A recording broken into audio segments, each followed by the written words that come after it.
primarily in the beginning of number 15, Brady wants to see that doesn't happen. Left-handed hitter right off the bat, it is Cole Sims, the left fielder, and we'll set the Flash defense in a moment. First pitch of the game brought to you by Butler's Apothecary. Butler's offers drug compounding, immunizations, health screenings, and free countywide delivery. Butler's Apothecary, 213 North Main Street, the way a pharmacy should be. That one gets away from the catcher, Loomis, for ball one. One hopper to second, picked up nicely by Lacey, playing second for the first time. I don't remember him playing much second base last year, but definitely was just a lockdown third baseman. Had a really fine night, both at the plate and at third. Matter of fact, if I hadn't brought Nate York up for our player of the game in the postgame, I would have brought Logan Lacey up there. One out for Jonathan Walsh, the second baseman. First pitch is a bit low for ball one. Brock Lummis, you may remember that name. He was the young man that we had on Tao and Tracy on Friday, and he was with us for about 3/4 of the show. Chopper up the middle is picked up on the second hop by Head. Nice throw to first, and looks like that Taylor is ready to play knockdown shortstop baseball from there. He had a tough night in the opener, but he makes a really tough play look easy. And there's 2 batters, 3 pitches, and 2 outs already. Now the defense will swing around to the left side a little bit as Amir Gray way off the line at first. And there's a swing and a ground ball to short, picked up by the shortstop. Head over to first in time. 4 pitches is all it takes, and that retires the side. No runs, no hits, no errors, nobody left. We head to the bottom of the first inning. It is Railroaders nothing, and the Flash coming to bat when we return on WSONradio.com, your home for Flash Baseball.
Mitt Lander, M-I-T-T, as we'll get a look on the website here in a moment, and I'll let you know where, well, at least the majority of these young men play their college baseball. Even they also have their hometowns as well.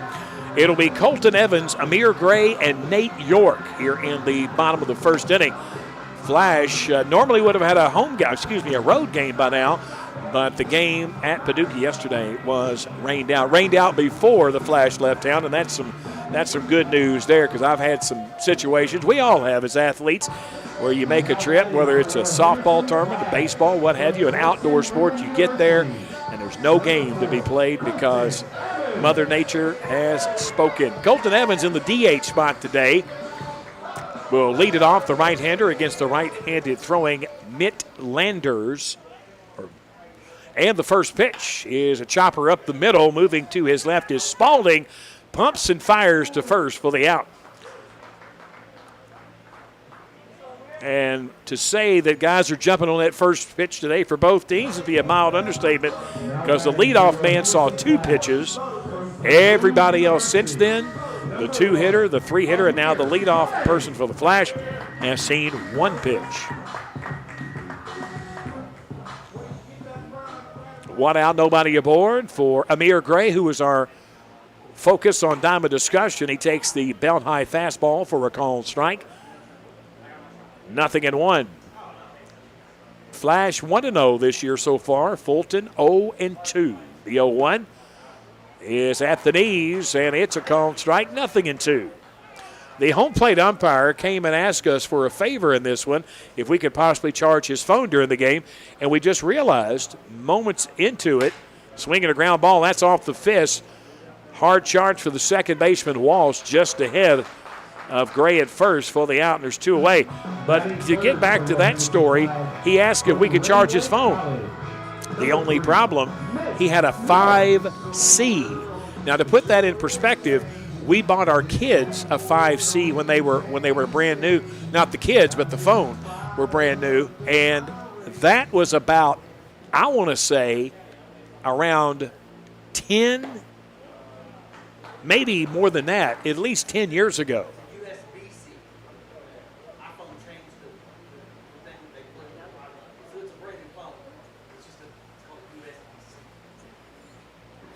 I stand corrected. I'm not even going to begin to tell you how they explain that to me. Swing and a pop fly to right field. That's an easy play for Mason Cook for the out. And just like their predecessors, the Flash go down. No runs, no hits, no errors, nobody left. We move to the second inning. Scoreless from Flash Field here on your home for Henderson Flash Baseball, WSON.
Of course, it would take the Android user in the booth to let us know why we couldn't make that happen.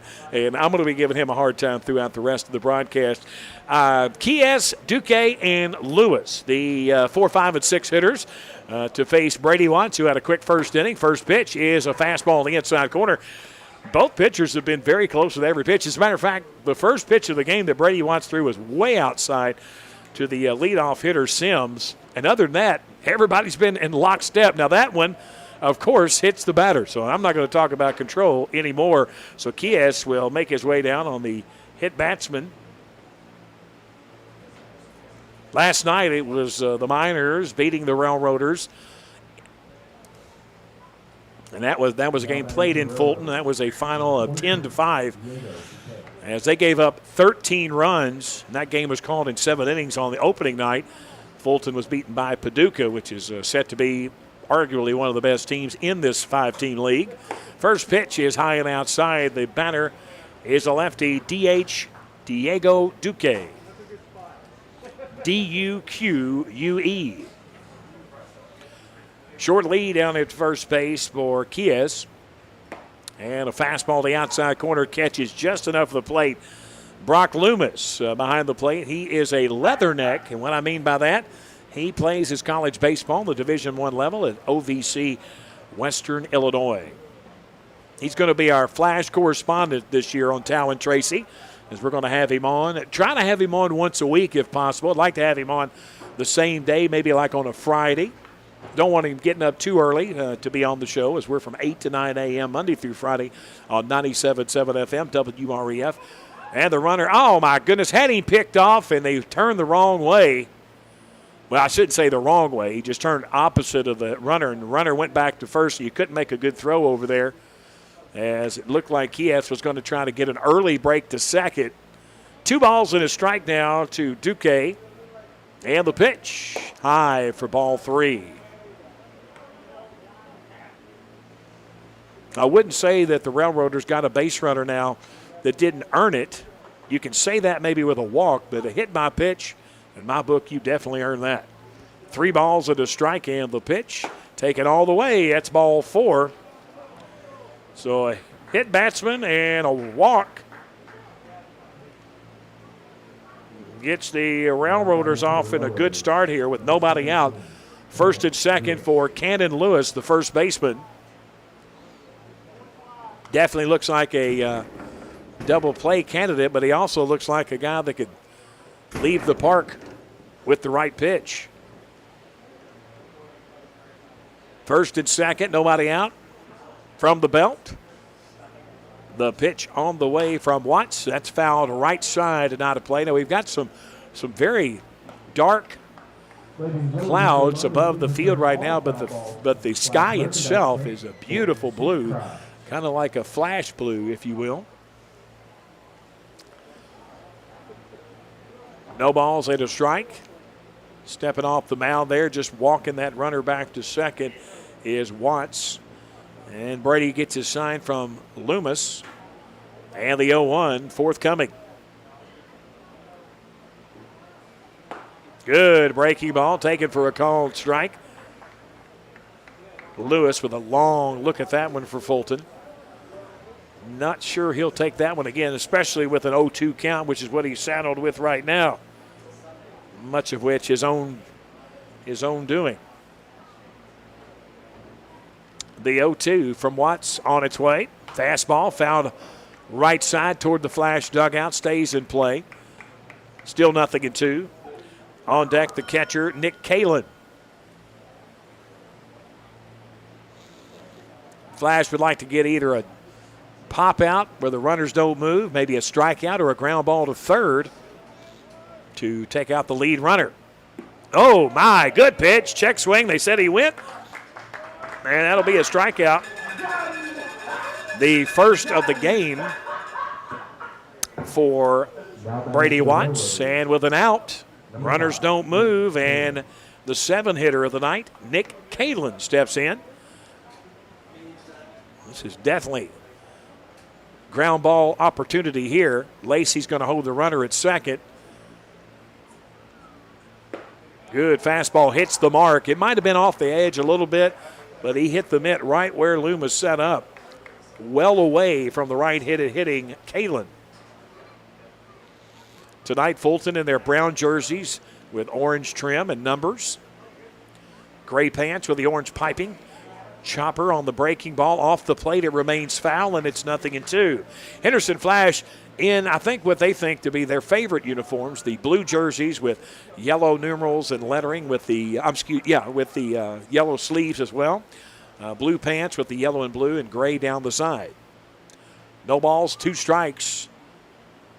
The pitch on the way from Watts is a beauty, but on the outside corner, taken all the way is Kalin. And I've got to give an apology to Brady Watts. That was a beautiful pitch that I gave up on. And now with 2 outs, Watts has struck out the last 2 hitters he's faced. So with 2 away, runners still at first and second for the right fielder, Mason Cook. He's a left-handed hitter, and he takes the first breaking ball with no breaking action whatsoever outside for ball 1. Again, I want to thank Amir Gray, taking some time out of his pregame rituals. He was in the batting cage, and he wrapped that up in about 10 minutes, and we got plenty of time to catch up before this one. That one's high for ball 2. 2-0 now to Mason Cook with Cade Spaulding waiting for a chance to bat. He's the 9-hitter waiting on deck. But I must remind you, there are 2 outs here. Brady Watts of USI in on the mound. Now he steps off the rubber.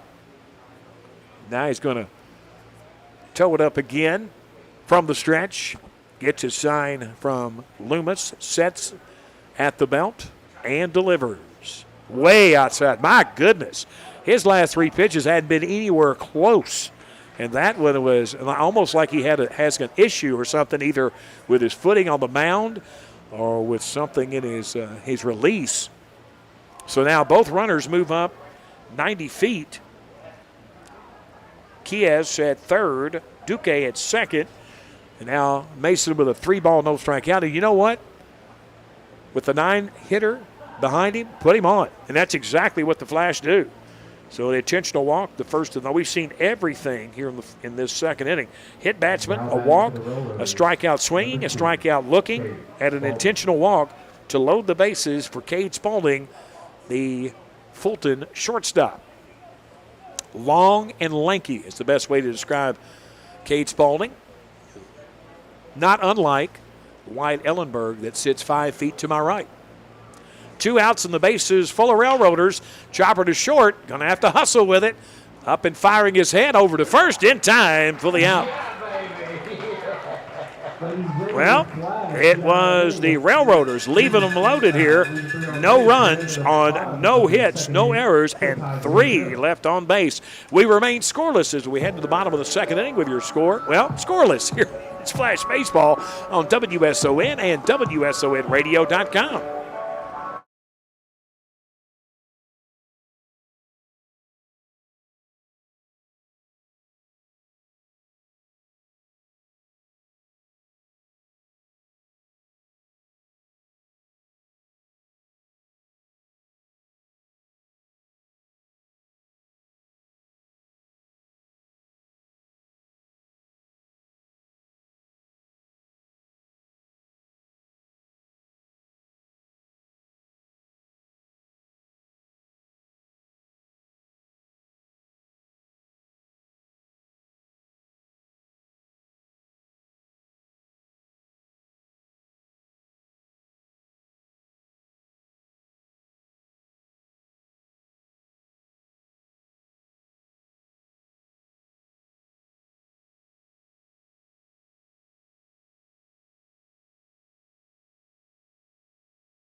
From Flash Field at the Park Field Complex on the north end of Henderson.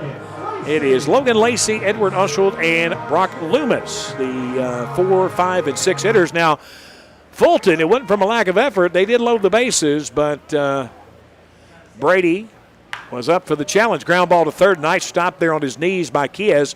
Long throw across the diamond for the out. 5-3 on the put out of Lacey. 1 away for Edward Ushold.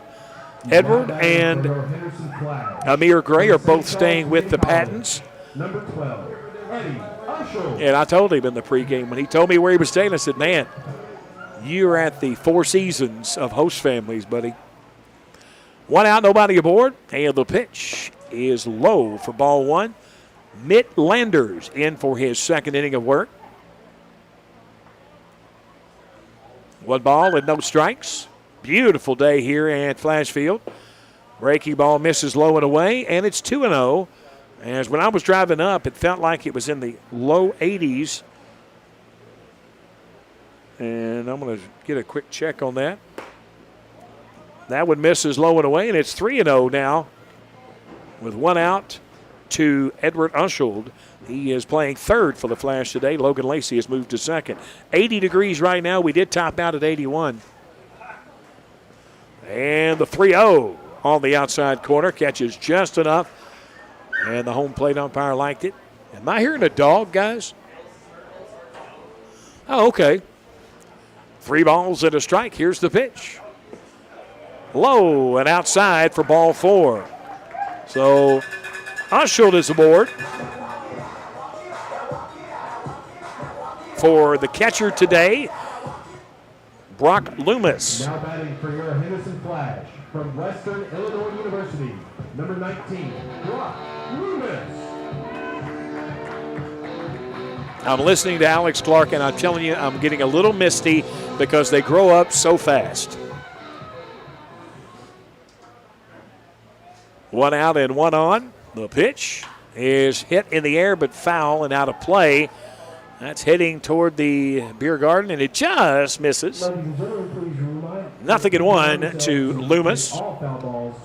Flash merchandise set for a sweet I know the family is listening. They were listening the other day when he was our guest on Tower and Tracy and will be a continued contributor for the Tower and Tracy show for the Henderson Flash OVL summer baseball team. That one hits Loomis, and he's going to take his way to first. So both teams have hit a batter. Should say both pitchers, rather. Ladies and gentlemen, now batting for your And Ellis Hurt batting for the first time tonight, the right-hander who's been a mainstay in left field over the last couple of years. Will step in with 2 on and 1 out. Flash with their best opportunity to score as they went 3 up, 3 down, just 1 inning ago in the bottom of the first inning.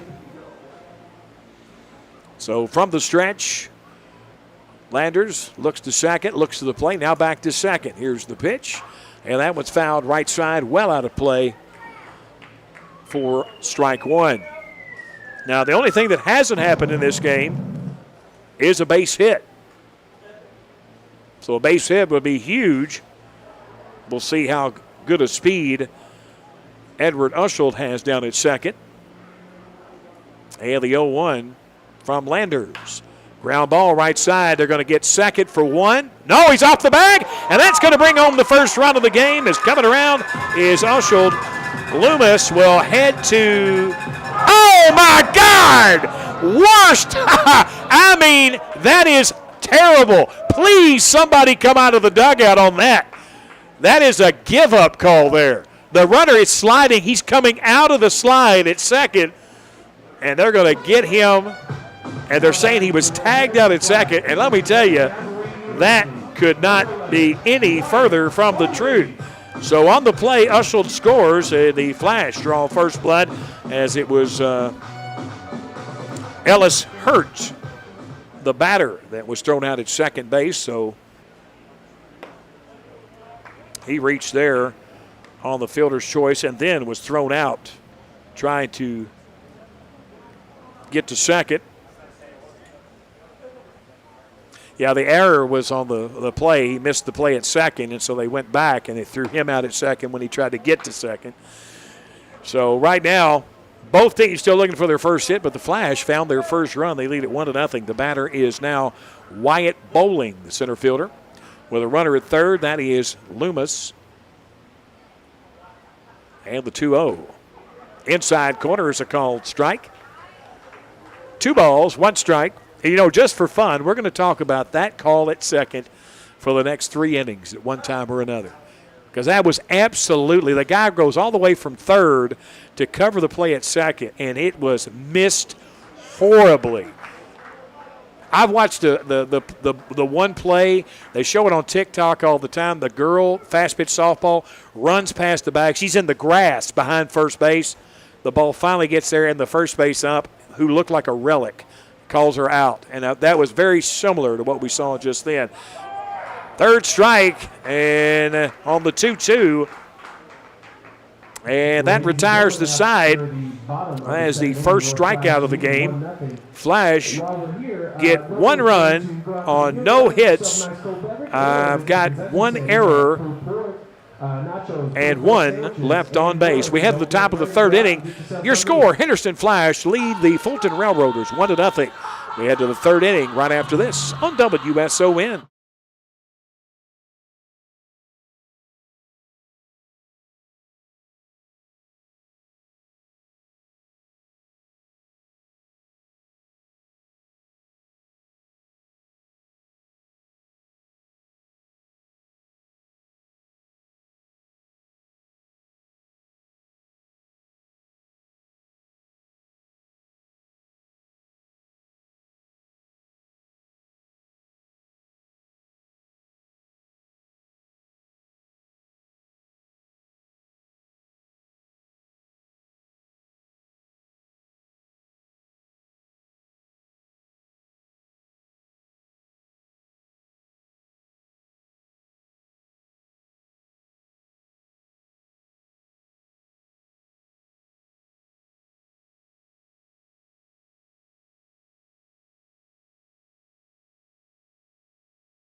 Three hitters of Cole Sims, Jonathan Walsh, and Garner Anderson. Railroaders not only looking for their first run, they're looking for their first win here in 2024. As we had a chance to see Brock Loomis's arm for high and on plate. He throws the ball very well, an outstanding defensive catcher. But as we saw with his plate appearance moments ago, he's also a guy that can get the bat around the ball, even though he was hit by a pitch. And also runs well, also got all the way to third, but did not score. All right, it is the leadoff man, Sims, who grounded to second on the second pitch of the game. First pitch is a called strike on the outer half of the plate. 0-1.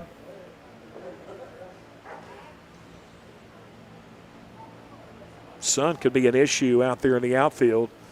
As you see the right fielder, Nate York, already holding the glove above his eyes there before the ball's even pitched. And the 0-1 as it's coming off the river right now. 1-1 strike as that one misses a bit high.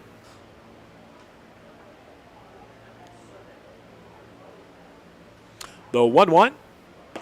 Good pitch. Check swing, but a called strike nonetheless. And it quickly runs to a ball and 2 strikes. So Brady Watts can be a little judicious how he plans to attack the leadoff man, Sims, this time. Comes with the breaking ball low and in. And it's a swing and a miss. And that is the third strikeout of the game for Watts. Number 28, Jonathan Walsh. One away for Walsh, who grounded out to the shortstop, Taylor Head. He is 0 for 1 today. Infield, straight away. Outfield, much the same. Breaking ball high and inside for ball 1. As we mentioned last inning, Fulton loaded the bases, but Brady Watts up for the challenge as he struck out 2 on the way of getting out of it.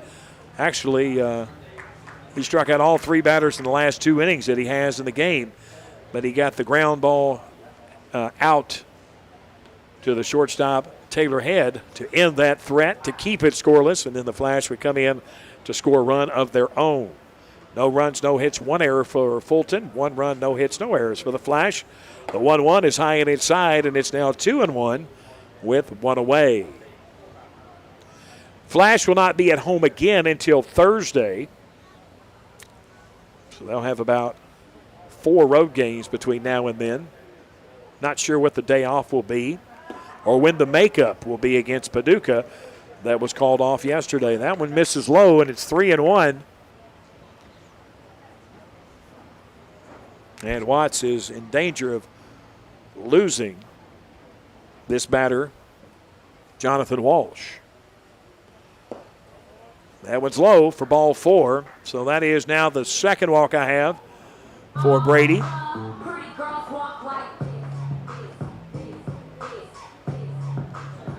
Garner Anderson, who grounded out to end the first inning, batting for the second time today, 0 for 1.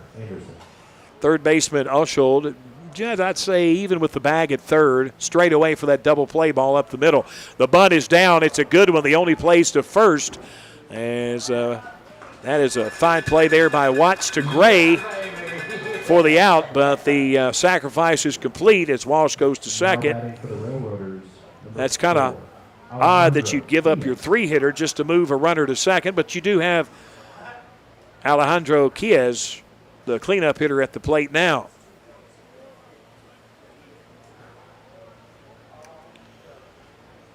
Chiez digs in, the left-handed hitter that is, pops that one up, right side, or make that left side. Running after it is the third baseman, Ushold, and that one, I think, reaches foul territory on the other side of the fence, out of play. 0-1. Looks like Alex Clark has a sweet prize for whoever brings back the foul ball. No balls into strike. And from the stretch, swing and a miss. That was way off the outside corner, and Chiez thought he was closer to it, or he thought he was swinging a telephone pole, one or the other. 0-2 with a runner at second, 2 outs. Flash on top, 1-0 here in the top of the third inning. The pitch from Watts, forthcoming. High and it's a ball and 2 strikes. Kind of just making, kind of like making small talk, an 0-2 pitch. You're not really trying to get to anything, but you don't want to let them know anything too valuable. Stepping off the back of the mound is Watts. Now he's back on, the right-hander from the belt. Gets his sign from Loomis. Sets, and the 1-2 on its way.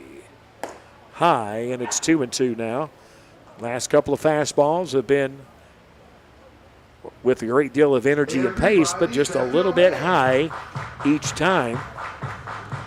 Great crowd to our right. That's the Flash crowd. Fulton didn't bring a whole lot. There's about 6 or 8 down there. Good pitch on the outside corner. That's a call, 3rd strike. And that is strikeout number 4 of the afternoon. And with that being said, no runs, no hits, no errors, and 1 left. We move to the bottom of the frame. It is 1-0 here in the 3rd inning. You're listening to Henderson Flash Baseball on WSON. Back in 1 minute.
Now batting for your Henderson Flash from Trevecca Nazarene University, number 6, Taylor Head.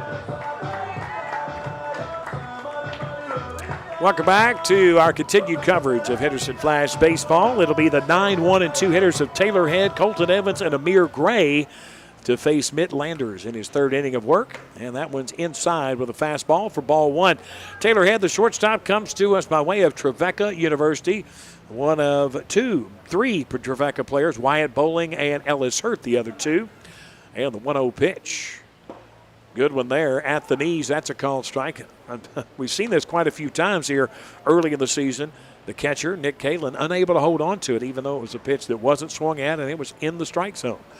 1 ball and 1 strike, and the pitch on the way from Landers, a ground ball to 3rd, knocked down nicely by Kies, wide of the mark, and that's going to be an infield single. Because I'm telling you, Head was going to get there before that throw. So a great backhand stop up from his knees, throwing across the diamond. But it was Head that was going to beat that one out anyway. So the Flash in a situation they haven't been in today, and that's a runner at first base with nobody out. And Colton Evans, who grounded out to short to start the game.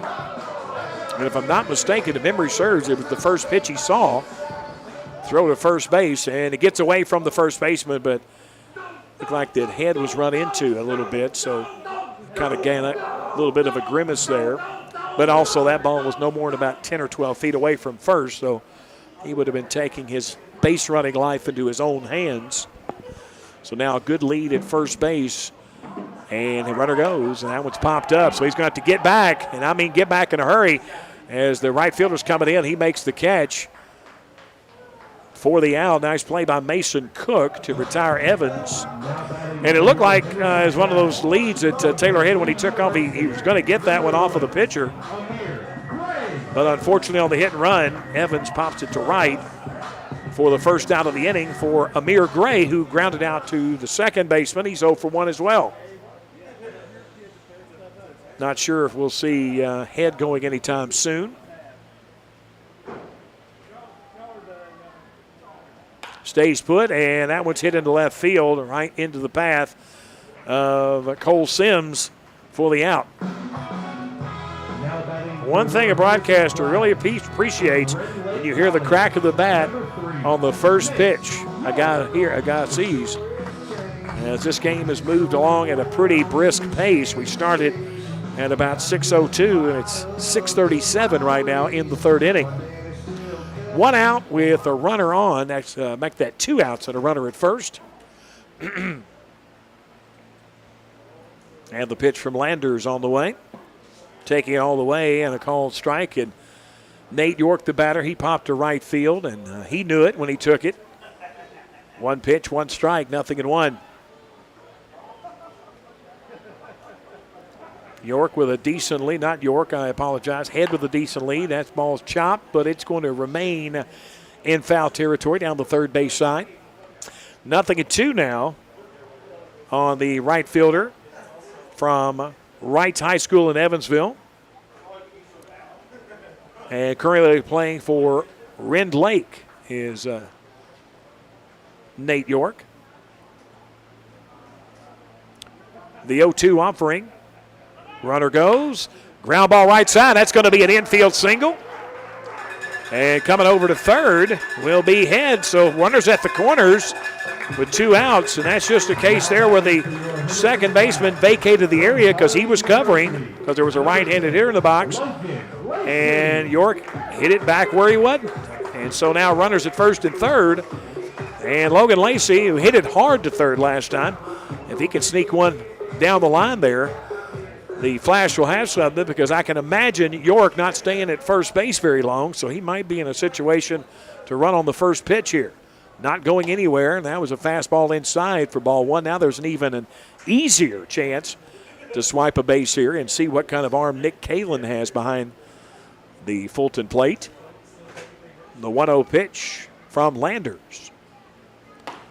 It's a bit high, and it's 2-0. Now, just because it's 2 outs and you feel like he's going to give him something to hit, you might go anyway. It would look like a hit and run, even if it wasn't necessarily called a hit and run. And the 2-0. Runner's not going. It's outside. It's 3-0. And I think you don't run in that situation to distract the hitter. And you got a guy up there that's well versed at it. You want him to have every opportunity to drive a gap. He's had a couple of home runs last year here at Flash Field. The 3-0 pitch on its way. Outside corner, a beauty. Runs the count to 3-1 now to Logan Lacey, who is one of the guys. We had a couple there last year from Harding University in Arkansas. Back again this year with the Flash, the 3-1. Inside for ball 4, and the bases are loaded with 2 outs.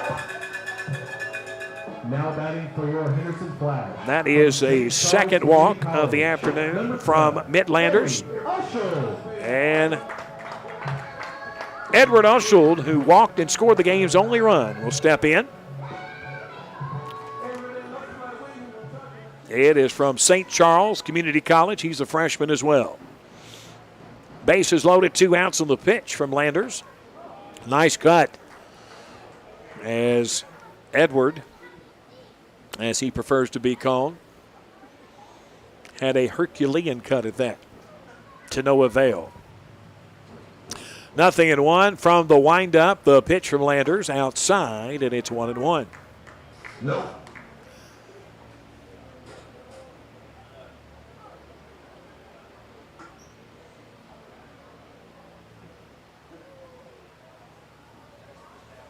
Time is called. Now Usheld steps right back in almost as quickly as he stepped out.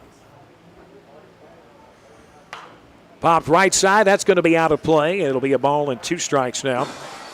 Join us Thursday as the Paducah Chiefs will come to town. We'll have the pregame coverage here on WSON at 6:15 and the first pitch at 6:30. Remember, games on Mondays through Saturdays at 6:30. All Sunday games at home at 6 p.m. The 1-2 hit in the air to left center field. Moving over is Anderson. Make the catch rather easily as the old hat falls off for the out, and that retires the side. The Henderson Flash, I should say, no runs. There were 2 hits, no errors, and 2 left on base. Off we go to the 4th inning when we return. Flash 1, Railroaders nothing, here on your home for Flash Baseball, WSON.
Brady Watts has done a great job. Would be a mild understatement. It's been 3 innings of no-hit baseball.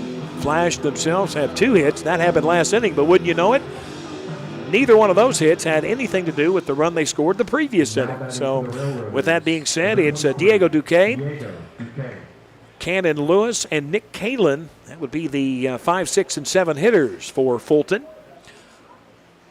Duque is a lefty, takes the first pitch low for ball 1. Lewis, the first baseman on deck. Duque is the Fulton's DH today. And the 1-0. On the outside corners, a called strike. Duque did not like it.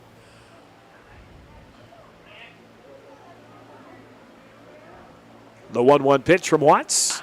That one's hitting the gap in left center. Indeed, back in the gap, and it hits the foot of the fence in flight. So that's going to be a stand-up double for the big fella. And with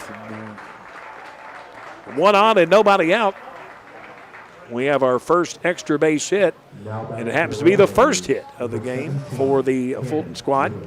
So that'll bring up Cannon Lewis, who struck out his only plate appearance. He's 0 for 1.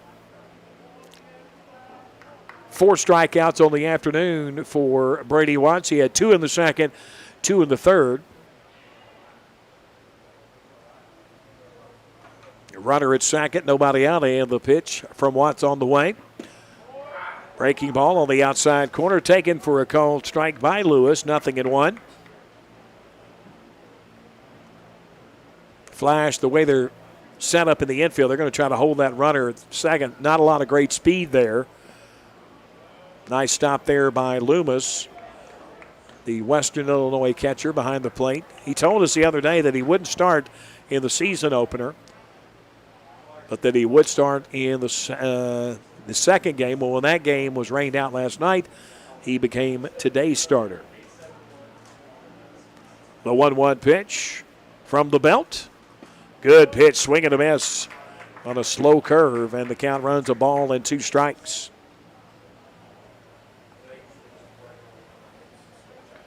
I need somebody to get me set up on Game Changer for the Henderson Flash. I'm afraid if I do it, I'd be following a drag racing team somewhere. Swing and a miss, strike 3. 2 great curveballs back to back. Strikeout number 5, 2 in a row to Lewis alone. And that's 1 out. Now batting for the Railroaders, number 5, Nick Kalin. Nick Kalin struck out looking in the second, 0 for 1 today. Again, the runner down there is Duque, reached on a double. And a breaking ball is a belt-high strike. No balls and 1 strike now to Kalin. He'll be followed by Mason Cook, as long as the Railroaders can stay out of the double play situation. In the dirt, and a nice stop again there by Brock, as he is wearing his, and a lot of guys do this when they come here. They wear usually their gear from their college team, because normally it's in their possession all the time, and he's wearing the purple and white of Western Illinois. Here's the 1-1. Just outside, and it's 2-1 now to the aforementioned Nick Kalin.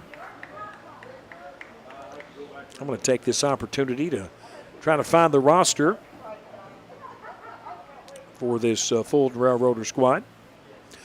Swing and a miss, runs the count 2-2, and I'll tell you, when he's came with it, Watts has been very good with the curveball.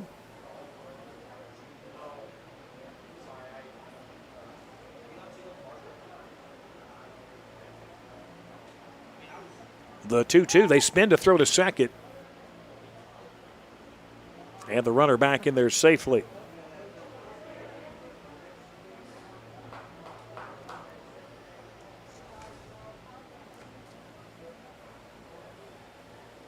Well, it doesn't look like we have the updated rosters either, so back to the pitcher. They're going to look the runner back and do exactly what I said. They are going to get that runner out.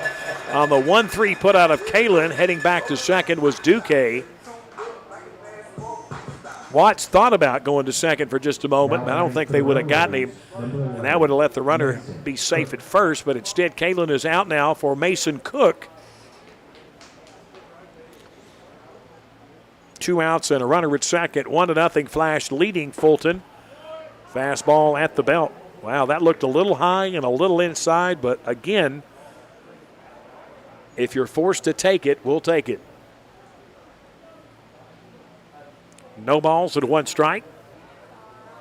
The pitch from Brady Watts is a breaking ball at the belt, a called strike.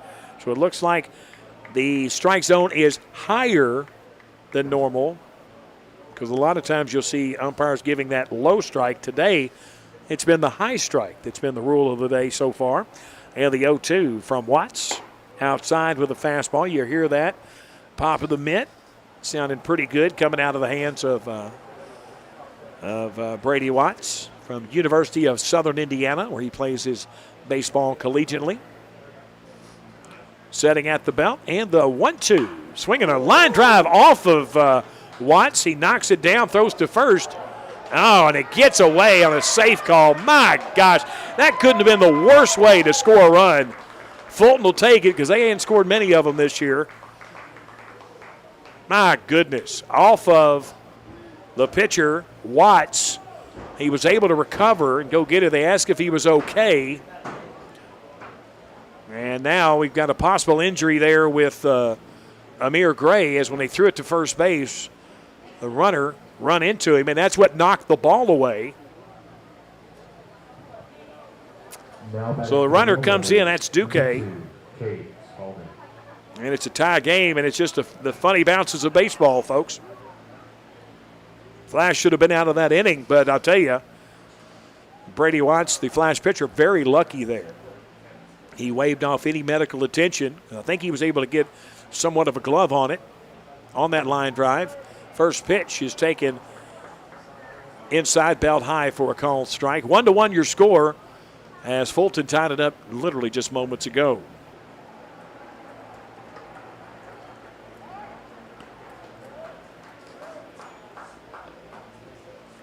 Throw to first, runner back safely.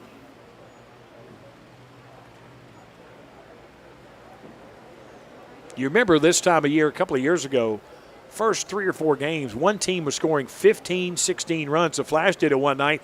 They trailed the Fulton Railroaders at one point, swinging the ball foul straight back, 0-2. I want to say the score at one time was like 14-3 or something like that, and the Flash come all the way back, and they end up winning it in extra innings by a count of like 16-15 or something like that. So the runs have been just the opposite this year. Chopper to third, picked up by Usheld. Throw across in the dirt. And catching up. And they got a guy. He definitely made a move, and he is out.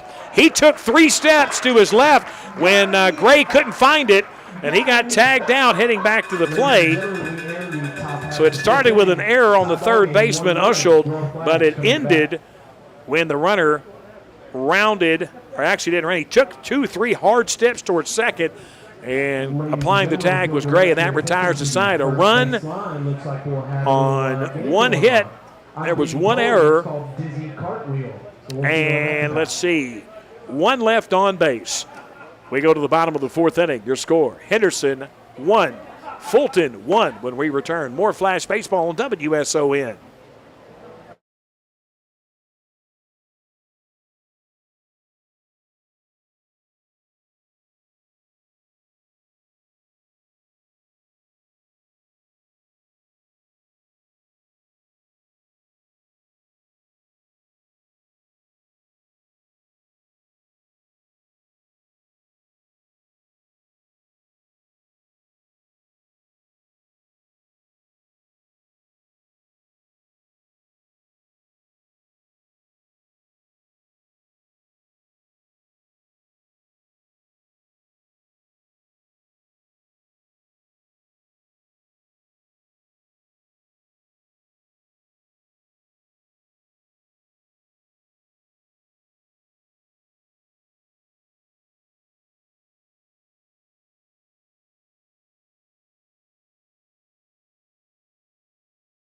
Flash will send to the plate the triumphant of Brock Loomis, Ellis Hurt, and Wyatt Bowling.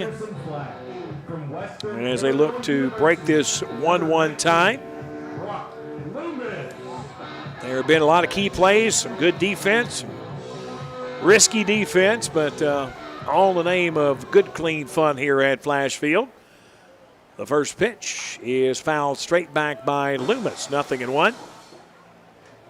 Just a reminder, please return all foul balls to Flash. As Mitt Landers in for his fourth inning as a starting role for the Railroaders.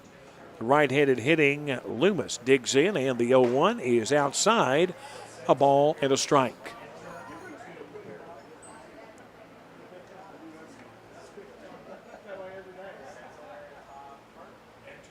The 1-1 pitch taken low, and it's 2 balls and a strike.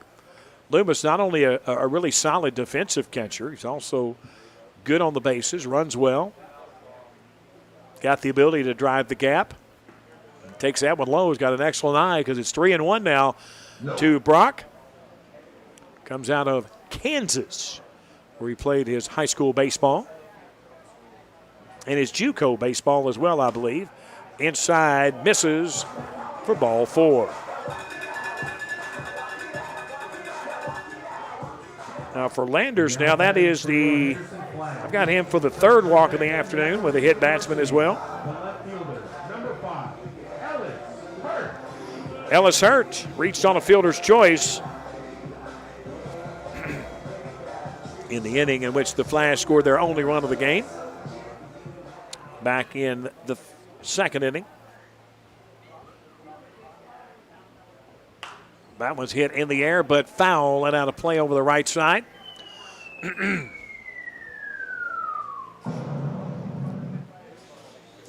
New changes up here at Flash Field. There's a fence or a gate, as it were, all the way around from the left field corner that runs all the way around to the batting cages on the right field side. Swinging a ground ball to right side. Moving over is the second baseman. He can't get to it. That's going to be an infield single for Ellis Hurt. And runners now at first and second, rather. As that was a diving attempt by Jonathan Walsh to no avail. That was a tough play to be made. Wyatt Bowling, who's 0 for 1 with a strikeout, will step in, and maybe the Flash can recapture the lead, the one they held for an inning and a half.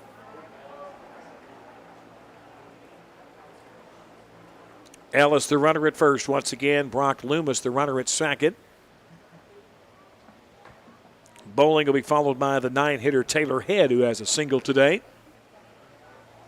First pitch on the way. It's a bunt attempt. He pulls it back. It's a beauty. Right down the middle, strike 1. I think Wyatt was just getting a look-see of what Mitt had it planned for him. Now he's behind in the count, 0-1.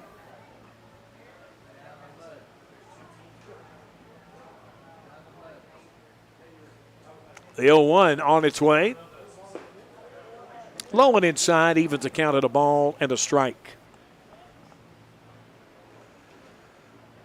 Paducah comes to town on Thursday, and that's going to be a tough battle. The Chiefs, that is.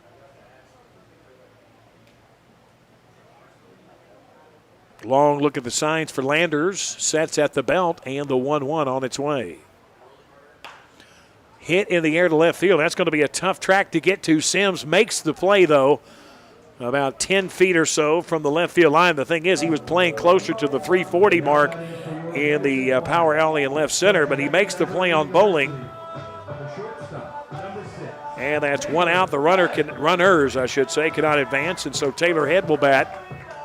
I'd like to see the Flash maybe get that bunt down after all and maybe have runners at second and third with only one out for Head, but that did not turn out to be the track that J.D. wanted to go down.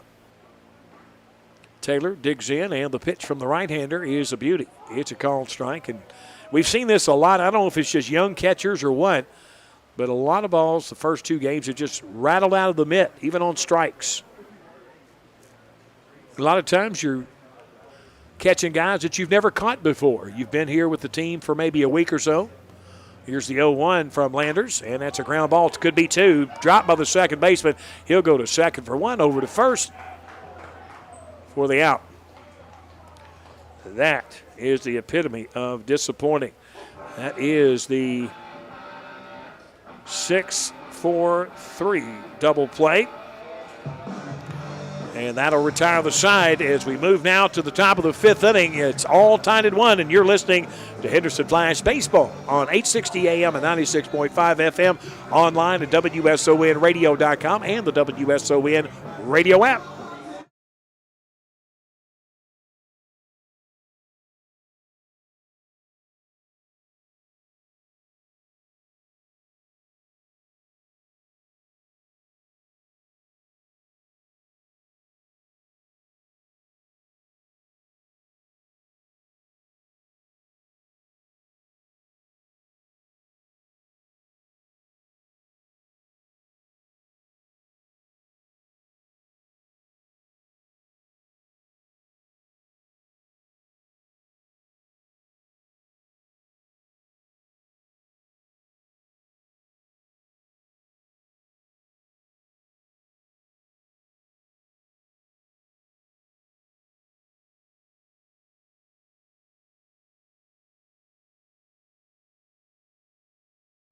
Well, we've allowed a run now, and I don't know how they did it, but they did it.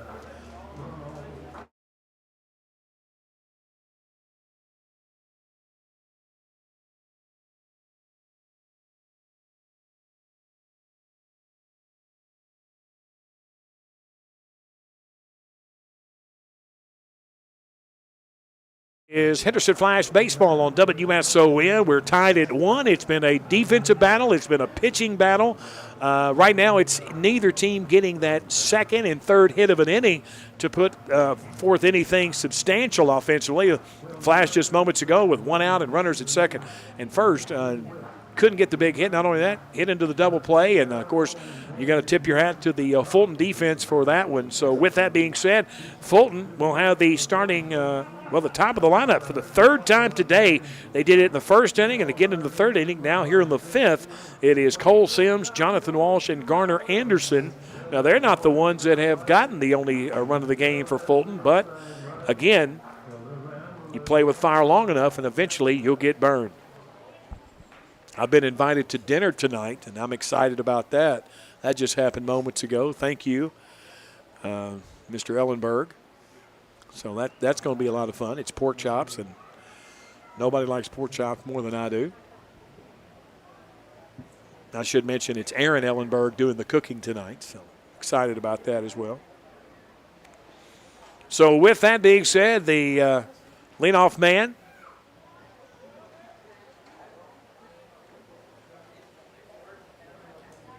that one's in the dirt. For ball one, the batter, Cole Sims, 0 for 2 with a ground out to first and a strikeout.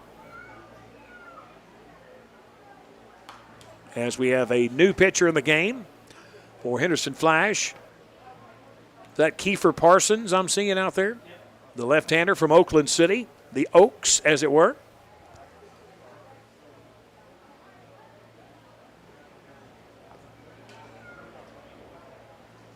Two balls and a strike now.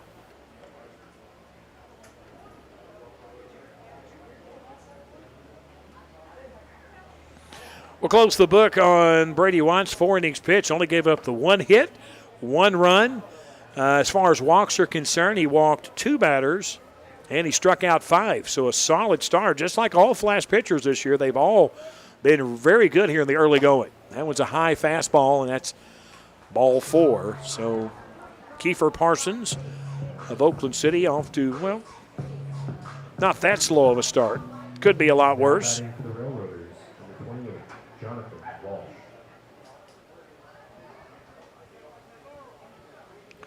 Jonathan Walsh is the batter now for the Railroaders.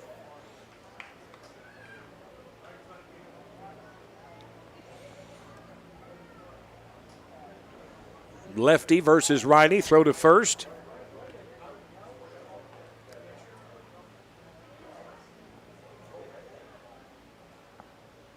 Runner back in there safely. Decent lead over there for Sims.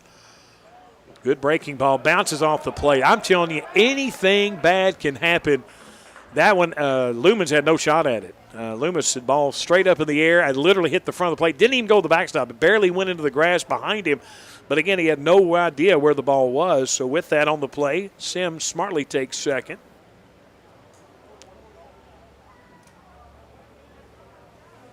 And it is 1 ball and no strikes.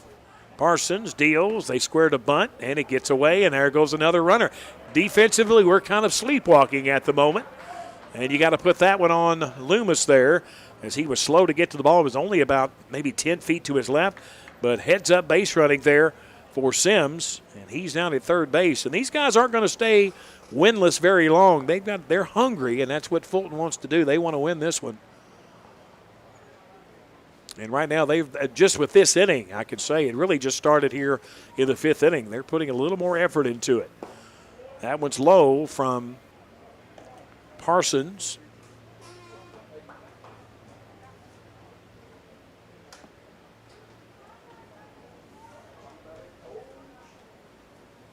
The 3-0 is a beauty in there at the knees.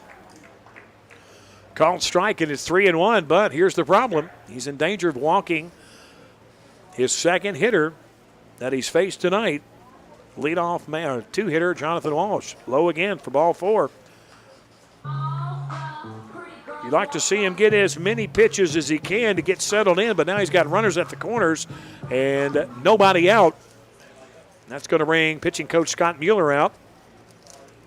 And we're going to keep it right here. I'm sure that's just words of encouragement or maybe a few words of wisdom. Because like JD said in the pregame, you know, some of these guys, not only have they not played a lot recently, some of them haven't played at all because of a redshirt situation. They may have practiced with the team. They may have gotten some bullpen work, but as far as live pitching, they just haven't had that to this point. So Coach Mueller now heading off the mound back to the dugout. And there's runners again at first and third. And the Flash defensively have just kind of been their own worst enemy. A couple of walks, a couple of bases just taken. The first one was unintentional. It hit the front of the plate, bounced straight over the catcher's head, landed about a foot in the grass behind the catcher, no more than about 6 or 7 feet away. Big lead at first. They could pick him off easily. I don't know where he thought he was going. But a good throw, a snap throw by the left-hander. Again, that's Walsh, the runner at first base, and the pitch.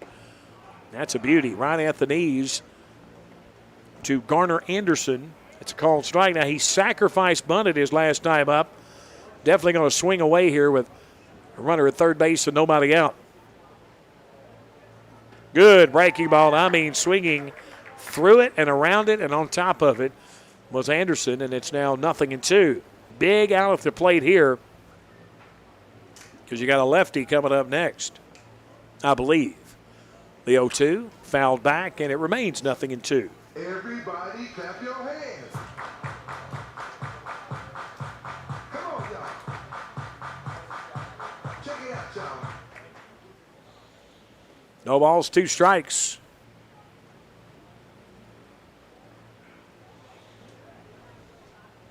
University of Kentucky baseball delayed to 6 p.m. Eastern time, which is now should be going on, and Kentucky leads the Sycamores. There's his third strike. Great job there by Parsons to get back on the good side of things. Now batting for the Railroaders, number 4. 1 out. The runners stay put at first and third. Still a 1-1 game here in the top of the 5th inning. UK, the number 2 team of the country, lead the Sycamores Indiana State right now in the Kentucky Regional, or I should say the Lexington Regional, bottom of inning number 2, with Indiana State batting with a runner at second and 2 outs. The Wildcats lead it 2-0. Breaking ball misses outside to the left-handed hitting Kies, who was hit by a pitch, then struck out looking to end the third.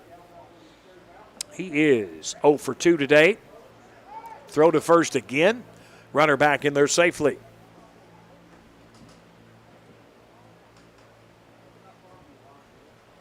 Wildcats will do themselves well to win this one today. Runner goes, swing and a miss. Throw down to second. He actually pump faked it. Wise move there. Then he looked to third, did Loomis. So now runners are at second and third, but now you feel like you got a good chance in the count with Alejandro Chies.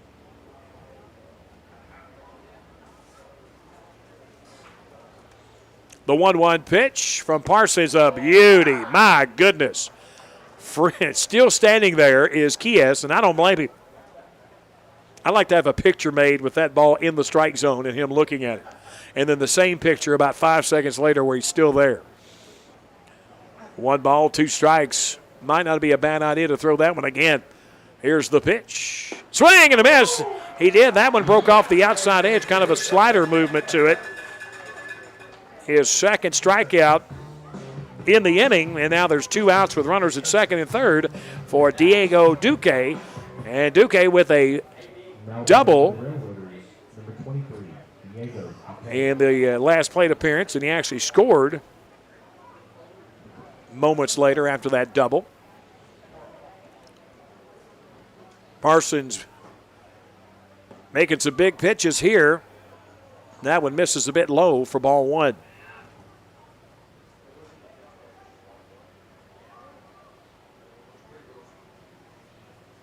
One ball, no strikes. Runner at second, a runner at third, and 2 outs. There's a good fastball. Taken, a called strike, 1-1.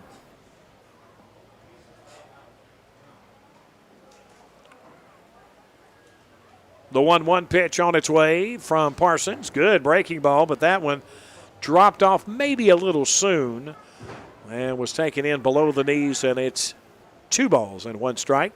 They do have a base open at first with Cannon Lewis, who's a 2 strikeout guy today.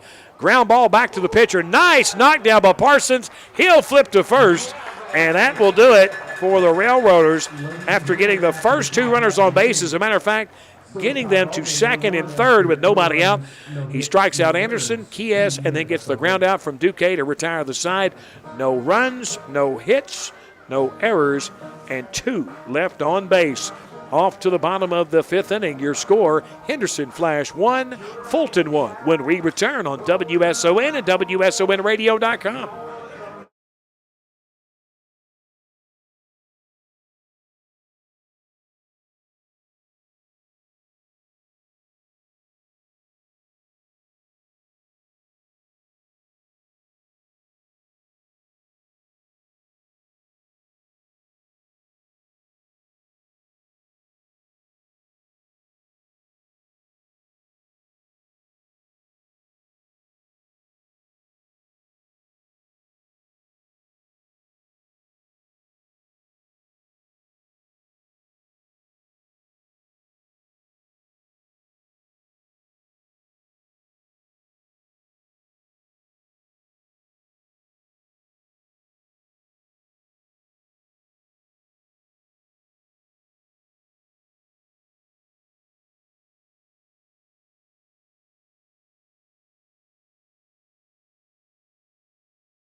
From Carson Newman University, the DH. Henderson Flash batting here in the bottom of the 5th inning.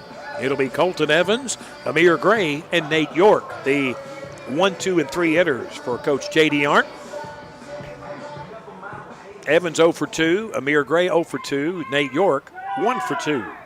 Facing Landers, and the first pitch just a bit inside for ball 1. Evansville trailing East Carolina in the top of the 7th inning, 9-4 in college baseball in the Greenville Regional, where the Aces have been, I believe, to this point, undefeated. 1 ball and 1 strike to Evans, and the pitch. Chopper to third. Chies will pick it up. No, they're going to say it hit off of Evans' foot, so it's a dead ball. A ball and 2 strikes now to Colton.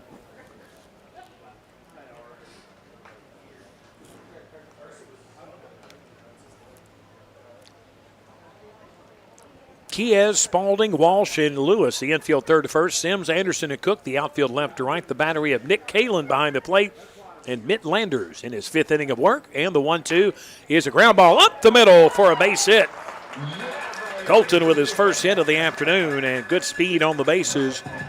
One on and nobody out for Amir Gray.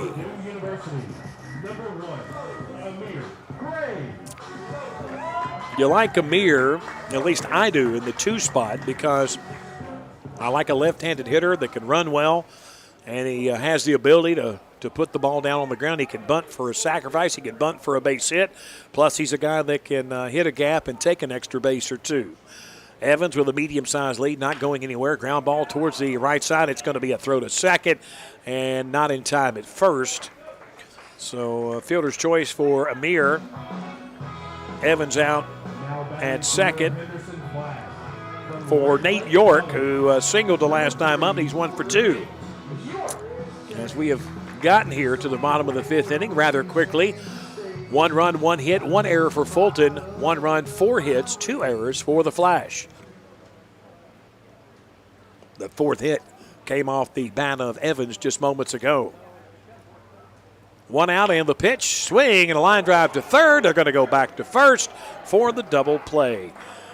So that was a line out to third for the second out, and the double play are off at first base for Gray, and that retires the side. Here we go. No runs on a hit, no errors, and nobody left. We move to the top of the 6th inning. Your score, Flash 1, Fulton 1. When we return from Flash Field in Henderson on WSON and WSONradio.com.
The north end of Henderson.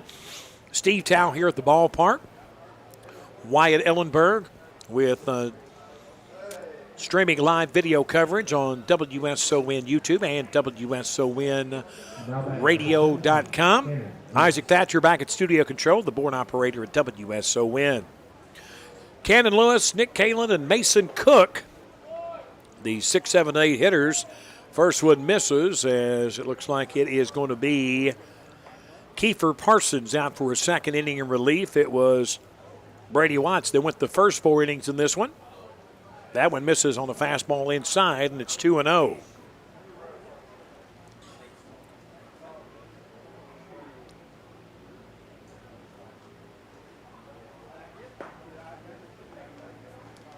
The 2-0 pitch misses low, and it's 3-0 now to Lewis. As it was Parsons that really turned it on late last inning to keep them scoreless. Good pitch on the outside corner. The count now 3-1 to Lewis, followed by Kalin and Cook. Spalding will bat in the 4 spot of the inning. That one's outside for ball 4. 3 walks in the game since coming in for Kiefer Parsons.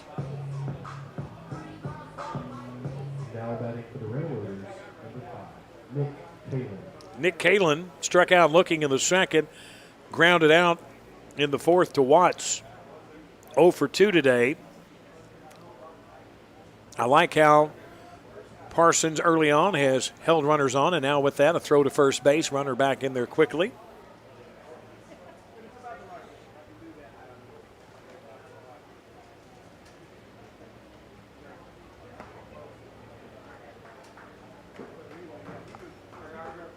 1 ball and no strikes. That one misses wide of the mark.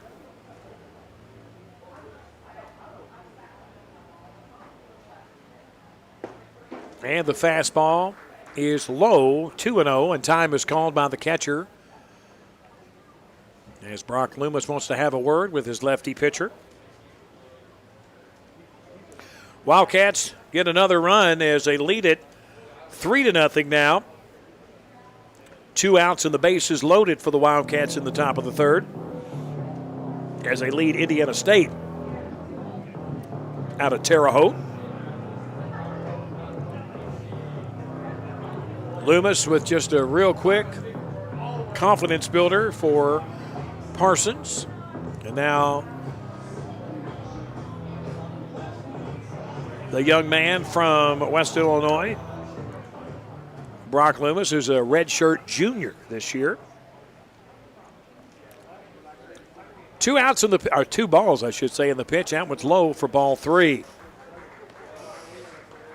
Not sure who is in the bullpen right now. Doesn't look like, I can't really see anyone from here. There is somebody taking pitches there. I can't tell who it is.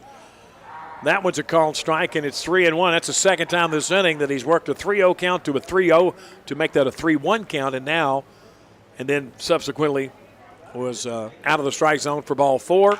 Swinging the ball hit high and deep to left, back at the wall, and that one is long out of here. Home run for Kalen. And for a Fulton team that hasn't had a lot to cheer them out this year, they've had multiple opportunities here, and especially with this one, with the home run from Kalen, the catcher. Deep to left, Ellis Hurt ran out of real estate quickly, and that one hit about, I'd say about 20 feet out of this park, and that was at the 340 mark in left center.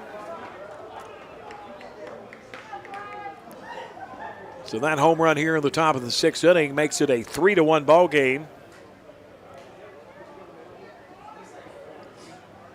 And the pitch is in the dirt.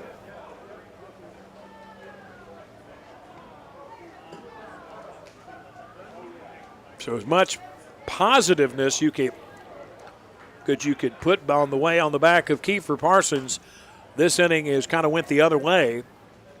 As he got off to a slow start, then really picked it up and got a lot of confidence in holding Fulton scoreless. But then moments ago, in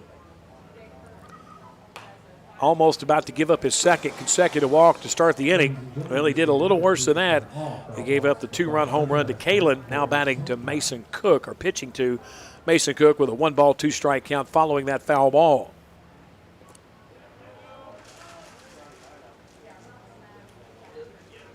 That one's in the dirt. It's 2 balls and 2 strikes now, as Parson looks to settle down here in the 6th. Good pitch. Popped up in the infield, but I'm afraid that one's going to reach the seats, and it did, right above the grandstand. You heard that heavy knock sound there.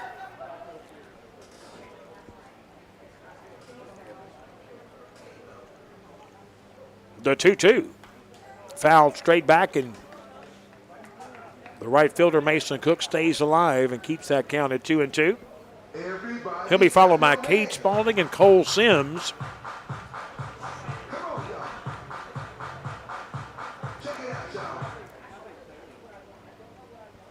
As looks like Logan Haslam is on baseball duty as he brings out 2 for the home plate umpire. He closed out the game the other night in the win. Breaking ball, no break at all, almost hits Cook in the head.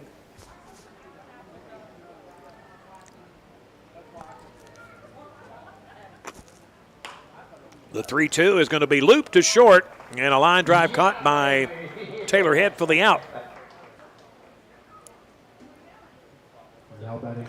One away for Spalding. Reached on an error back in the 4th inning, and he also grounded to short in the 3rd inning. He's 0 for 2 today. Time is called, and we're going to have a pitching change, and with that, we'll take a timeout, and we'll come back with more Flash Baseball when we return on WSON and WSONradio.com.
As we've got 3 of those gentlemen here.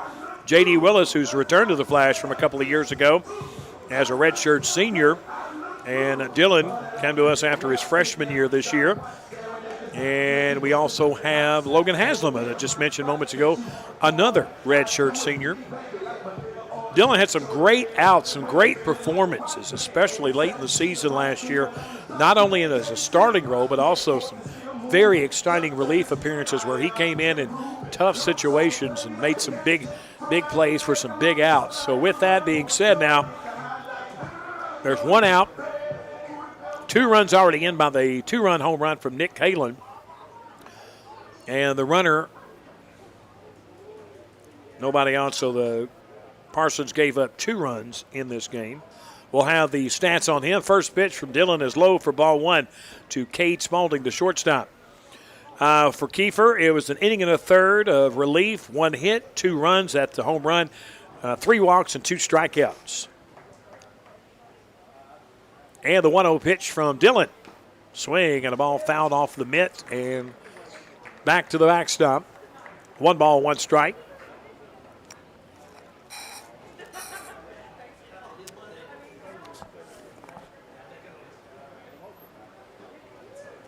Three runs, 2 hits, 1 error for Fulton. 1 run, 4 hits, 2 errors for the Flash.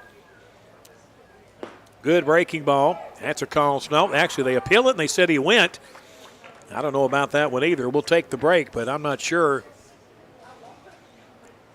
if we were looking at the same batter. A ball and 2 strikes. We'll take it any way we can get it as the Flash trail by 2 runs to Fulton, looking for their first win of the season. Flash are 1-0. Popped up, and Brock's going to call for it, and it's going to reach the grandstand, as you heard, or at least the roof on top of the grandstand. I just saw a bird fly under the grandstand and over the netting there, and I think hopefully it got out. That's always a lot of fun. Not for the bird.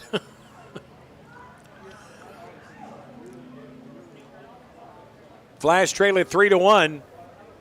1 out and a ball and 2 strikes on the hitter, Spaulding. Good pitch, breaking ball, swung on and missed. That's the first strikeout for Dylan Turner, who came in just moments ago. Now there's 2 outs for the leadoff man, Sims, who really got things started last inning with a walk, got all the way to third, but luckily did not score with runners at second and third and nobody out. But that changed with the 2-run blast off the bat of Nick Kalen about 5 minutes ago. 2 outs, nobody aboard, and the first pitch to Sims. Low and inside for ball 1. Dylan Turner, diminutive in stature, but that does not begin to address the fight in that Bulldog, let me tell you, as he can absolutely run it up there. Comes high with a fastball, and it's 2-0.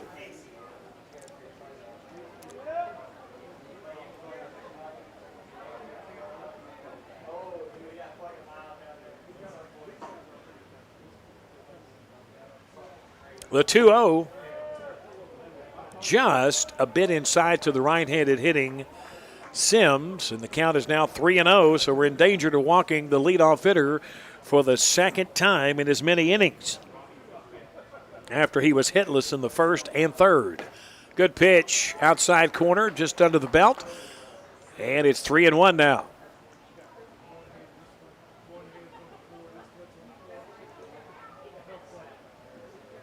The 3-1 from Turner, and that one's popped up, and that's going to stay in fair territory. Calling for it is the third baseman, Usheld, for the out. And that retires the side. So Dylan Turner comes in and really picks up the pace of things. As the way it wound up, it was 2 runs on 1 hit, no errors, and nobody left on base. Fulton leads it 3-1 as we head to the bottom of the 6th inning here on your home for Henderson Flash Baseball, WSON and WSONradio.com.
To get it done at this point, you have to think this would be the guy to start it all. Lacey, 1 for 1, 0 for 1, I should say, with a walk and a ground out to third. Takes the first pitch wide of the mark for ball 1. You have to give it to Mitt Landers. He's pitched well today. Oh, the breaking ball hits him. And Lacey is on his way to first. That's his second hit batsman of the night. Both by Landers, because he's been the only pitcher for Fulton so far. And Usheld, who walked and scored the team's only run, that happened in inning number 2, also popped out to center field, bats for the third time tonight. Usheld, an infielder from, again, St. Charles Community College. Going to have to look that one up. Not sure where that one is. The pitch is high and inside for ball 1.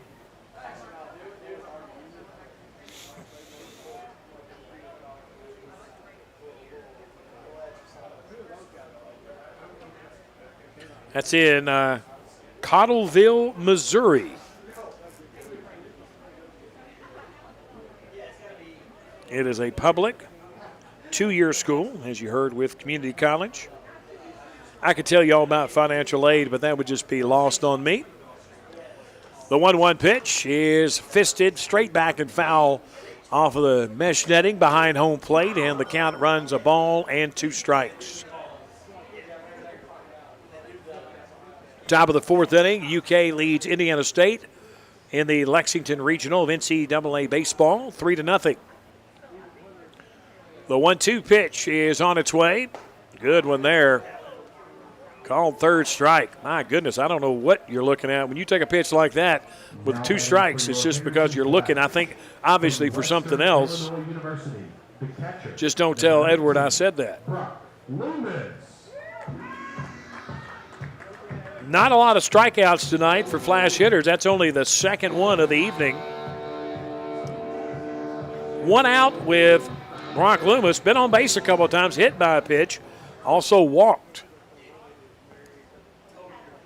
Lacey with good speed down there at first. He's taking a big lead, not going anywhere, not yet. And a big swing from Loomis. Doesn't catch up with it for strike 1. And talking about to my dinner partner, which I'll be the guest of, I said, what do you think these pork chops will be like? And he says, to be honest, I'm thinking it's hit and miss. That's got me a little bit concerned, especially when it's pork, you know.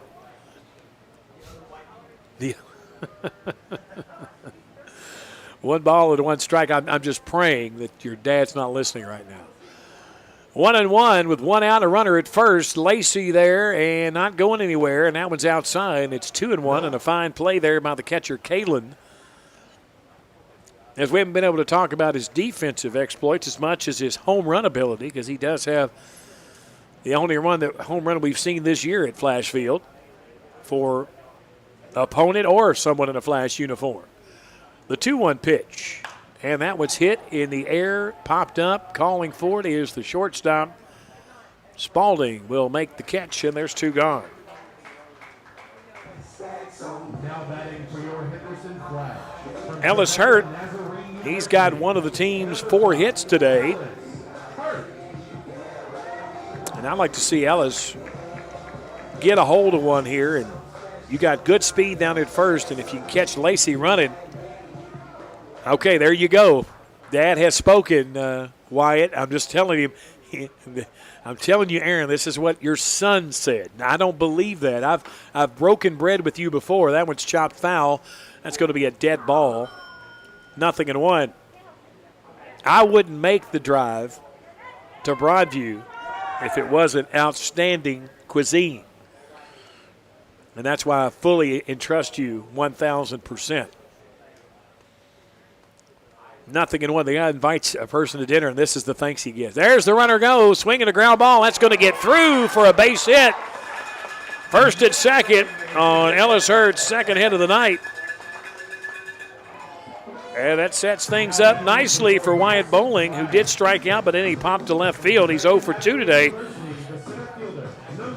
But I have to feel like the Flash are due for a big inning. They haven't had an inning where they scored more than 1 run this year And that is, 15 innings so far, or 14 2/3, and time is called. And that's going to get a visit from the Fulton dugout. And with that, the entire infield comes in. They're going to discuss things and discuss how to pitch the Flash's 8-hitter, Wyatt Bowling, who comes to us from Trevecca Nazarene, also a freshman on this year's squad. So we're very experienced in some areas here with the Flash, pitching being one of them. But with the hitting, that's been a little slower to come around. But when I say that, I'm saying it way too early. I mean, we're talking about a game and a half into the season. As the best baseball, even though the Flash won their first game, their best baseball is still to come. Bottom of the 6th inning, 2 outs, runners at first and second for Wyatt Bowling, the center fielder. A base hit would cut this lead to 1. Taken all the way, it's a called strike on the outside corner. 0-1 now to Bowling. You feel like this game would be at the very least tied up with 2 outs if they could make it to the top of the lineup with Colton Evans. But that's 2 batters from now. Inside, that's a called strike. Boy, that was a gift. We've seen it happen for the Flash pitching as well, so not going to take away anything for that one. 0-2 now.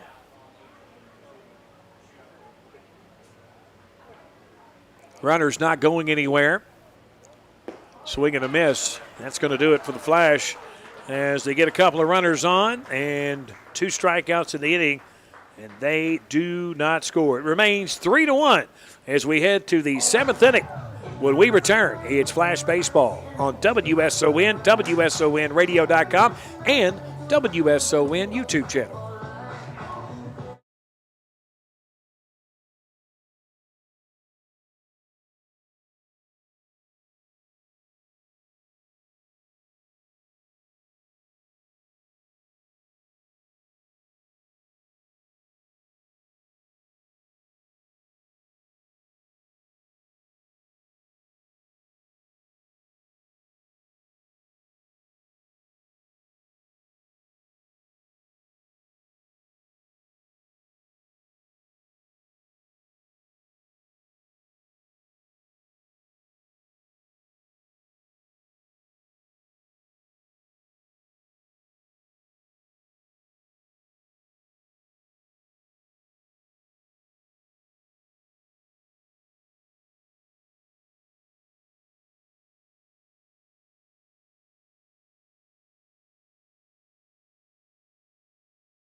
As Dylan turned around for his 2nd inning of relief, he came into the top of the 6th inning with 1 out to take over for Kiefer Parsons.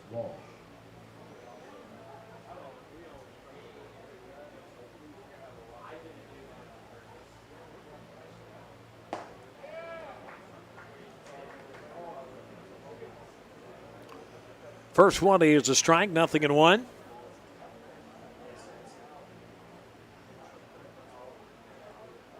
And Turner delivers inside corner for a called strike. Kind of felt like that one was going to stay in on the right-handed hitting Walsh, but it didn't, as he's gotten 2 walks today and a ground out to short. He's 0 for 1. Here's the 0-2 on the way from Turner. Swinging a ball fouled straight back. And Turner likes that fastball, and he'll run it up there, various speeds, mid to upper 80s, but he'll also snap off a breaking ball and he'll catch you way out in front of it, as he can change speeds with it and keep it in the strike zone fairly well. The 0-2 from Turner on its way. Under the glove of Loomis, back to the backstop.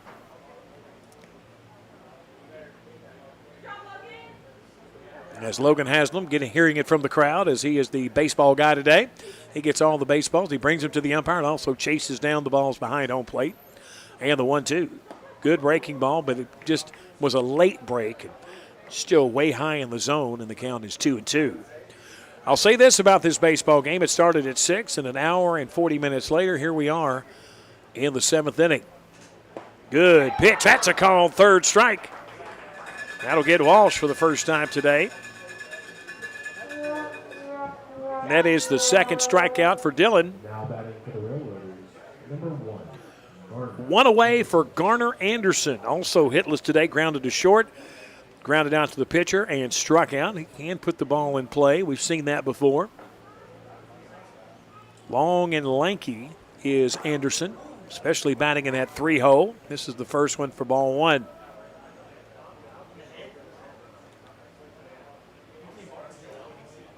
One ball, no strikes, nobody aboard, one out, and the pitch is a swing and a miss at a solid fastball in the outside half. Things even up with a ball and a strike with one away.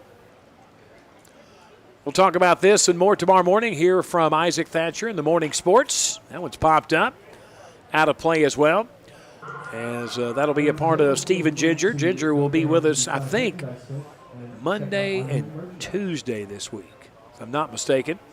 So looking forward to catching up with her tomorrow. We may try to find some more Flash tickets to give away, as they have been a very hot item to start the season. The 1-2. Swing and a miss. Strike 3, back-to-back Ks. Gives him strikeouts number 2 and 3, and now 2 outs. Looking to end this half inning quickly with Alejandro Quies.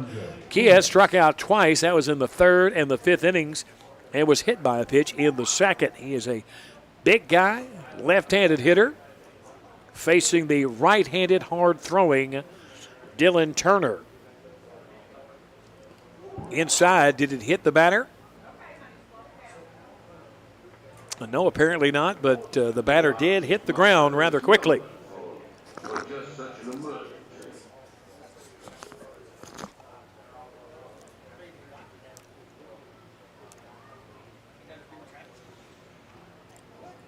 One ball and no strikes. Turner from the belt, which is how he pitches all the time, no matter if there's runners on the base or not. And I mean a big league swing there from Quies. And he missed it all, and it's 1-1. Turner delivers. Just a bit low with the fastball. And it's 2 balls and a strike to the big fella who plays third base today for the Fulton Railroaders, who lead this one 3-1. Inside for ball 3.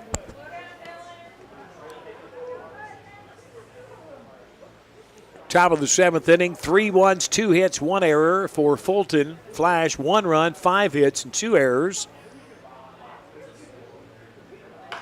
Back to Turner. He knocks it down on the second hop. Flips to Amir Gray at first, and that retires the side as 1-2-3 with a Herculean job for Dylan Turner on the mound. Nothing across. We go to the bottom of the 7th inning. Flash need a couple. They trail it by 2, and we return on WSON and WSONradio.com.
Seventh inning is Fulton 3, Flash 1. Fulton with a record of 2-0. Henderson Flash with a record of 1-0 was last night's game at Paducah was canceled due to inclement weather. They'll make that one up as a doubleheader the next time that we are in town in Paducah. Leading things off is going to be Taylor Head, followed by the leadoff man Colton Evans and Amir Gray, the first baseman. First pitch almost hits Head. He moves out of the way. Well, actually, he didn't really move out of the way. It just missed him for ball one. Mitt Landers has been very good in this one. First pitch on the outside corner. Actually, the first strike comes on the outside corner, 1-1. But this is what teams have done. They've let pitchers throw 7 or 8 innings, and the Flash have gotten to him eventually. That one almost hits Head again. He's been inside twice. Both of them almost hit him both times. So it's 2-1 now to Taylor Head, looking for his second hit of the night. That one's fouled under the catcher off the back edge of home plate, and the count runs 2-2 now.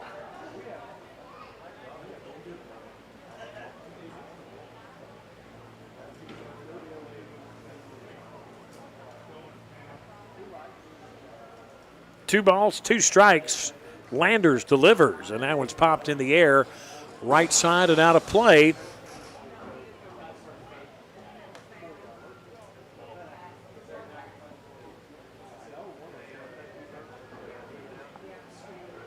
Two and two it remains. New baseball into the game for Landers, and the pitch is a beauty.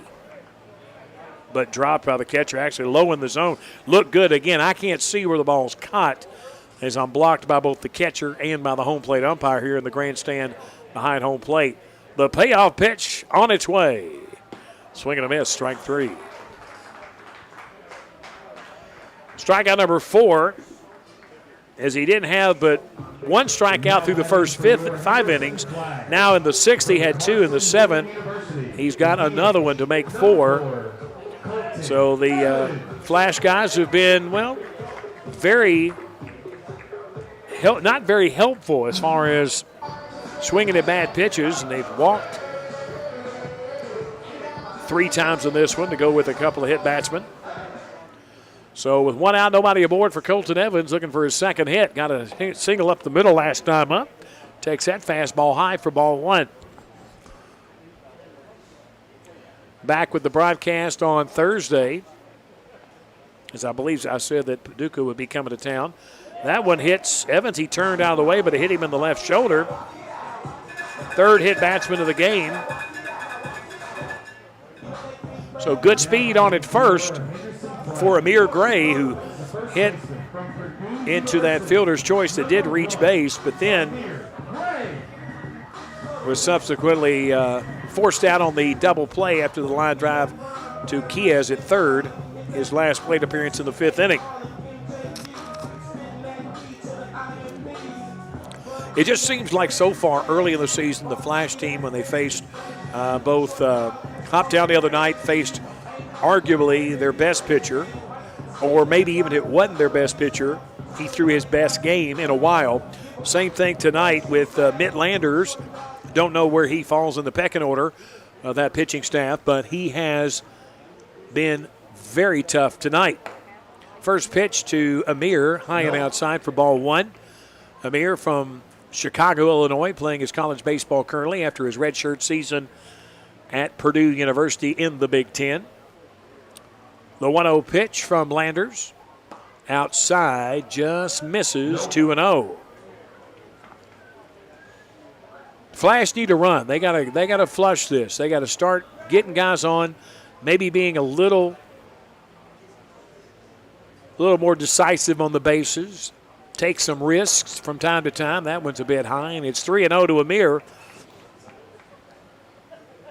As all 3 of these first 3 batters in the order, Evans, Gray, and York, all run very well, and you can include Logan Lacey in the cleanup spot with that as well. 3 balls and no strikes. Mitt Landers, the pitch. Good pitch at the knees, right down the heart of home plate. Take it all the way is Amir Gray, and it's 3-1 now. He can afford to be careful here. He doesn't have to swing at the first thing he sees. He's been doing a good job of putting it in play, just can't find a hole just yet. Check swing and a little low and outside for ball 4. So Amir has done his job. He is on That's the 5th walk of the game for Midlanders. And with that, Evans trots down to second. Had a feeling that we were getting close to a pitching change, and that looks like that may be what's happening here, but we're going to see as the coach comes out and he asks for the baseball. But the only problem is I don't see anybody else moving. And yes, there has been a call made to the bullpen. So we'll step away for just a moment. Back with more Flash baseball after this pitching change. SON and WSONradio.com.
Only the 1 run. Of course, those 2 runners on base are his. As far as walks, there were 5 walks and just the 4 strikeouts in the 6+ innings. So the good news, by bringing in the lefty, you've got the right-handed hitting Nate York coming up to the plate. As Nate has got a single, he lined out to third and also popped to right. So he's kind of spread the ball all over the place, but Emilio Duque, we can only imagine, is the brother of Diego Duque. 1 out, runners at first and second, and the pitch. Nope. Kind of low and inside for ball 1. I'm going to say that was a changeup, because if that was a fastball, it's going to take a while to adjust to him. 1 ball and no strikes, runners not moving anywhere. That one's high. And that was a much more of an energetic fastball, and the count runs 2-0. York will be followed by Logan Lacey. If the Flash could stay out of a double play scenario that has happened a couple of times today to the Flash offensively. The 2-0 pitch. Good one on the inside corner with a fastball there. And it's 2 balls and a strike to from Emilio Duque to Nate York. Nate from Rend Lake played his high school baseball at Evansville at Wrights High School. On the hill, as it were. The 2-1. High outside corner. Man, it looked like it was going to stay up. It did not, and it's 2-2.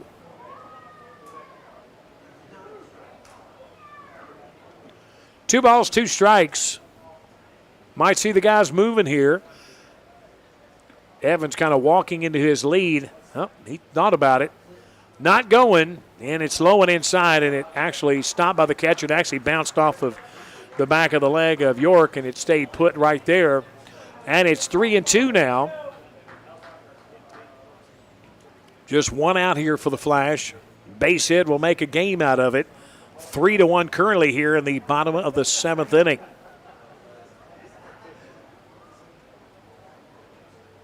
Duque gets the sign, sets at the belt, and fires. Low and inside for ball 4, and the bases are loaded with only one out. And for Nate, that is his first walk of the game. He is now 1 for 3 with a base hit. Logan Lacey hit by a pitch. He's walked, and then he's grounded out to third, so he's only 0 for 1 today. Be nice to see him get him going in this situation. That's a smoke shot. Almost took out the umpire. Here comes a run to score. The second run is being held up there. The bases remain loaded, and it's 3-2 as the Flash get back in this one.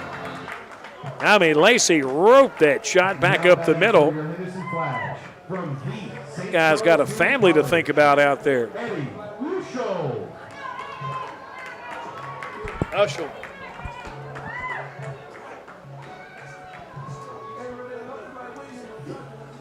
Base is still loaded, still just the one out. Ushel, last time up, struck out looking. He's also walked and scored. Popped to center as well. Takes that first one a bit high for ball 1. 1 ball, no strikes.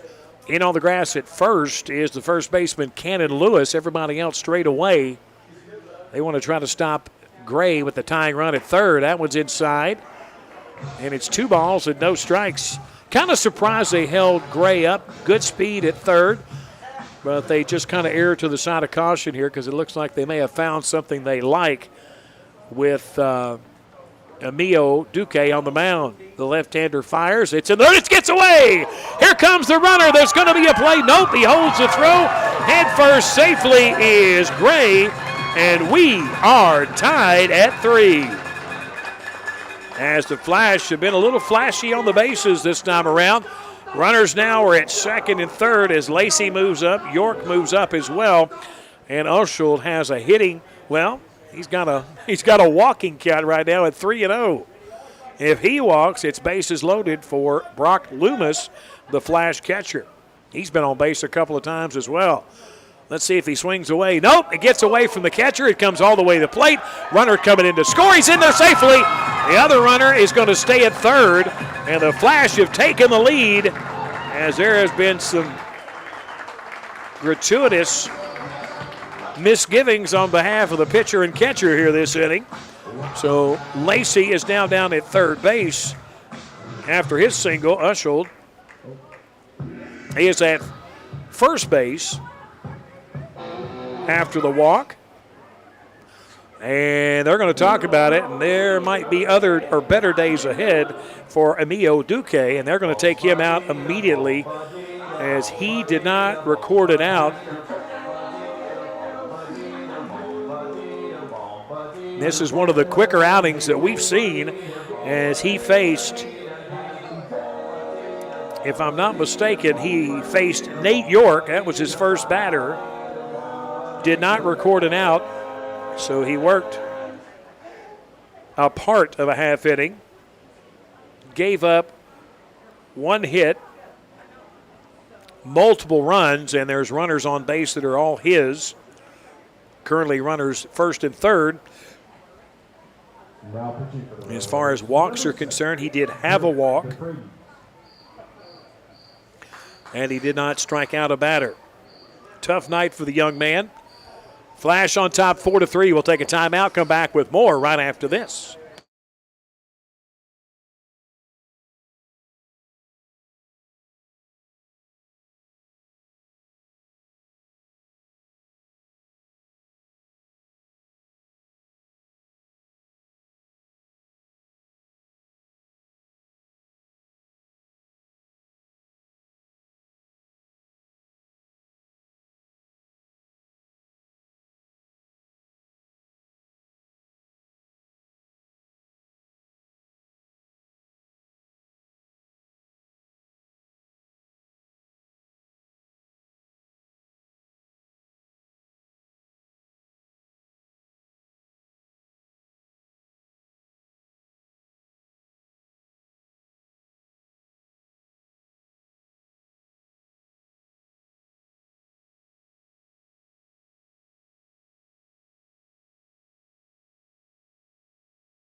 From Western Illinois University, at catcher, number 19, Brock Loomis.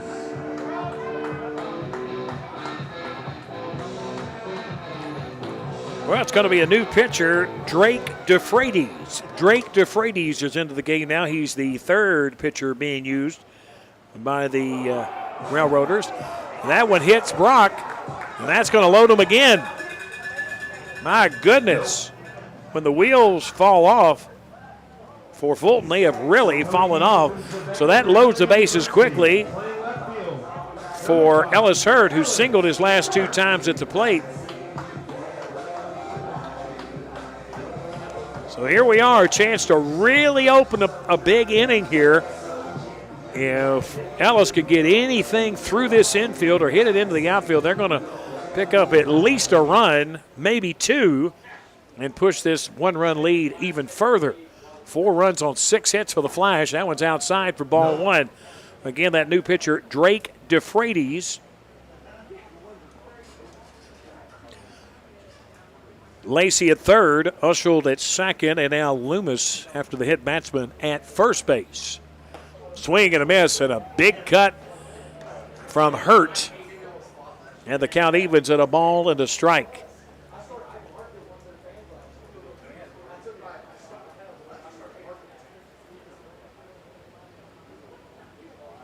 The 1-1 on the way. Outside, and it's 2-1. This is the kind of game offensively we felt like we were going to see more of this year from Ellis Hurd, and it's definitely played out that way. He had a hit the other night, and he's got 2 hits and counting tonight. The 2-1, swinging a ground ball. That's a base hit. Here comes 1 run to score. Second run to the plate is in time for the out. And I mean, he was out by a long shot. Usheld thrown out at the plate. 2 outs, though. Lacey come in to score on the hit. Runners at first and second. But a big hit there from Ellis Hurd, his 3rd hit of the night. This might be a pretty good night to catch up with Ellis Hurd in the postgame because he has got a 3-hit night, and no Flash player has done that here in this game or the other until tonight. Wyatt Bowling. Oh, that one goes all the way to the backstop. Both runners will advance. Loomis to third, Hurt to second. And I'm telling you, a base hit that could bring in 2 more runs would push this 2-run lead to 4. No.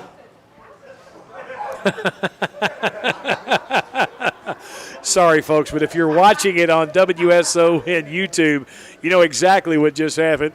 If you heard Michael Gish there with the nope call, and all the pitcher was doing was throwing the ball to get a new baseball into the game to the catcher, and it was just off the outside corner, so he said nope.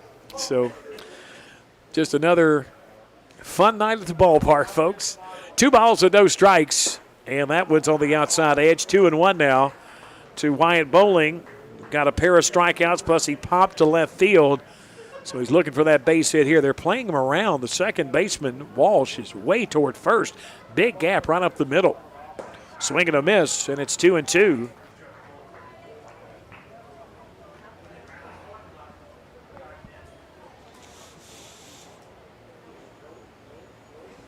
Two balls, 2 strikes, now 2 outs.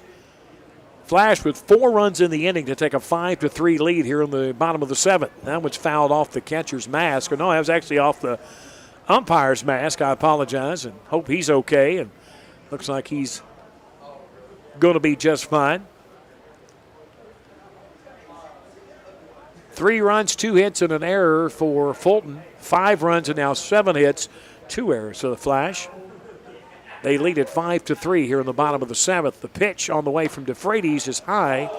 Oh, my gosh. Guys, you got to be better than that at home plate. If you're going to be at home plate, be better than that. Well, the Flash did send a bundle to the plate, 9 to be exact, as DeFreitas come in and got his only strikeout. Flash lead at 5-2 as we head to the 8th. Keep it right here. Don't go anywhere. It's WSON. Back with more Flash baseball after this timeout.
Be up to Dylan Turner at least to get him through the 8th inning.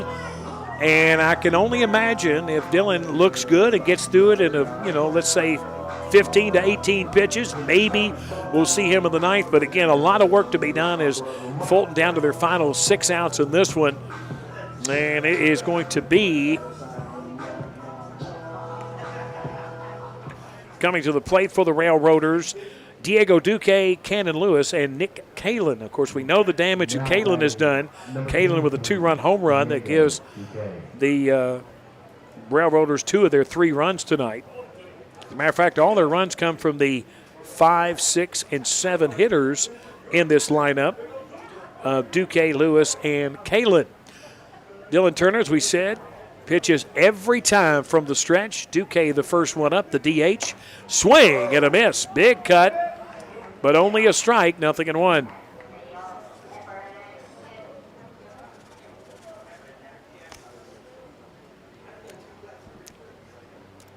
The 0-1 pitch from Turner. Breaks off and inside to the left-handed hitting Duque. 1 ball, 1 strike. Keep it here for the scoreboard show as well as Flash comments after the completion of this one. Good pitch at the belt, and a fastball is a strike, and it's 1-2. Duque with a double and a run scored in the 4th inning. Grounded out to the pitcher and walked tonight. He's 1 for 2. He's got the only extra base hit for Fulton. Well, I take that back. There is a home run to be dealt with. That one's fouled straight back, and I like how we put a 3rd strike on the board with that. Good job.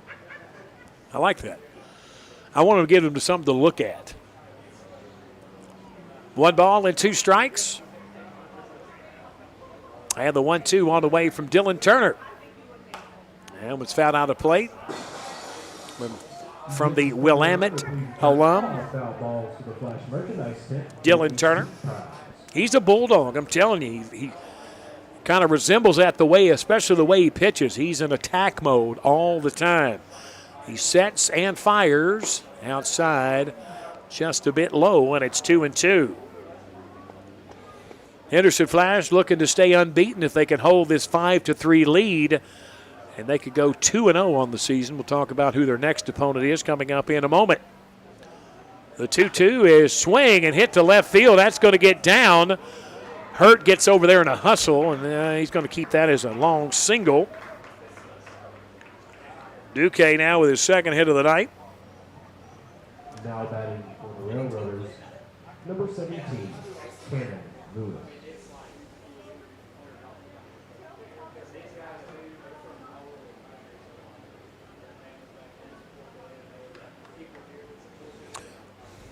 Well, I thought I had the schedule in front of me, but I do not. Henderson Flash on Monday will be on the road at Madisonville. There's a good breaking ball for a called strike to Cannon Lewis, as Lewis represents the tying run here in the top of the 8th inning. On Tuesday, Henderson will be off, actually. Wednesday, the Flash will be at Hoptown, and Thursday at home against Paducah. Another breaking ball, this one too low to Lewis, and it's now 1-1. Turner needs to get it out. He'll trade it out for a base here.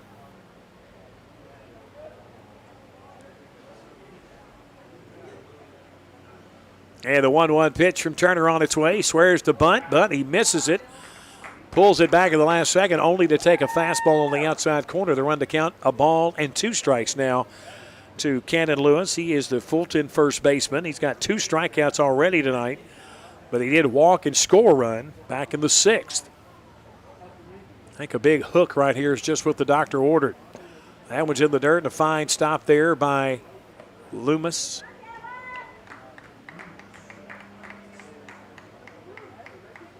Yeah, the count evens at 2-2 with nobody out and a runner at first. That's Duque. He got there with a single to left just moments ago. And the 2-2 pitch forthcoming. Swing and a raw hit to second. Nice play. Over to second for 1. Great play by Logan Lacey. He dove to his left, caught the ball on the second hop, got to his feet, went and actually forced the runner out at second base to get the lead runner. And that'll put a runner at first, and now 1 out. They get the lead runner. Huge job there by Logan Lacey. Nick Kalin, who struck out, lined out to first, and hit a 2-run home run. He is 1 for 3 today, but he is dangerous at the plate. He got the home run off of Kiefer Parsons.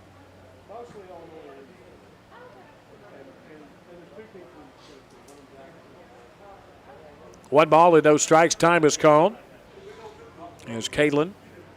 Had to take care of the shoelace, I believe. Short lead down there at first base for Lewis. And the 1-0 in the dirt. Tried to overpower it that time, did Turner. And it's 2-0 now to Kalin.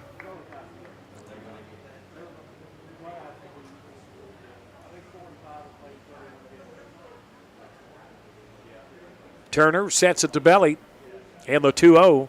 Whoa, my goodness. Outside, in the dirt, off the backstop, all the above. And the runner jogs down to second.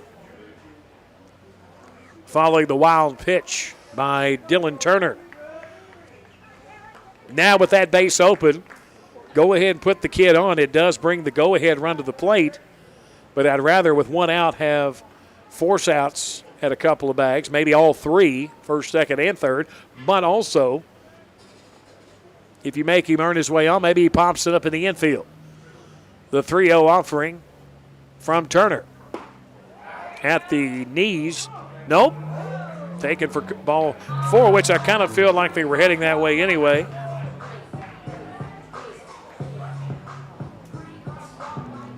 First walk that I've got for Dylan Shelton. Dylan Turner. I know quite a few Dylans apparently. So first and second, still the 1 out for the left-handed hitting Mason Cook. Intentionally walked, reached on a fielder's choice, and lined out to the shortstop Taylor Head. 1 out, 2 on. Go ahead, run at the plate. Fastball low and inside for ball 1. Really feels like Turner is just a little bit out of character right now, really trying to bring the mail here. And with it, he's missed the mark about 4 of the last 5 times. The 1-0 hit hard to the outfield, and it is over the head and off the wall. My goodness, that ball was absolutely peppered. Here comes a run trying to score. A good throw will get it, and we dropped the ball. It was a dead out at the plate, and Loomis, it was a short hop. It was going to be kind of a fortuitous play just to get a glove on it. But now the run to cut it to 1, scored that was Lewis.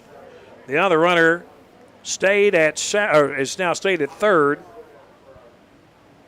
And Cook with the deep shot for a double is at second base. And now things really tense up as it's now a 5-4 ball game with one out and the go-ahead run down at second base for Cade Spalding. And we've had problems with the 7, 8, 9 hitters tonight. And the first pitch is a breaking ball. They called strike, 0-1. That looked like that was going to hit. Well, it isn't Spalding now. They've got a new pitcher, or new hitter, I should say. That is number 27, Garrett Taylor.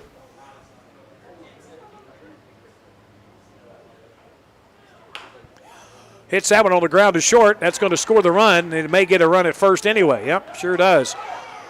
Bobbling his head. That's like his 4th error of the season. And we're just a game and 2/3 into it. So now it's a tie ball game. And the Flash have no one to blame but themselves. Now batting number 3. First and third. Cole Sims.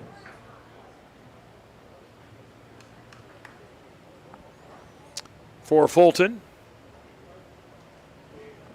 Taylor comes up big in his only plate appearance by reaching on that error. 2 runs in already, 5-5 your score. Still just the 1 out. Up the middle. And a base hit, and the go-ahead run comes in. Well, certainly not playing like an 0-2 baseball team. Is the Fulton Railroaders. They've come up with 3 runs in this inning, and a single by Sims now makes it a 6-5 ball game. Fulton back on top.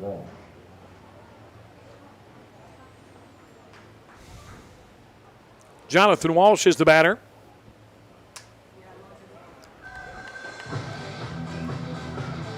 Time is called as Loomis goes out to have a word with the pitcher, and I think part of that is to get whoever's warming up in the bullpen a little more time.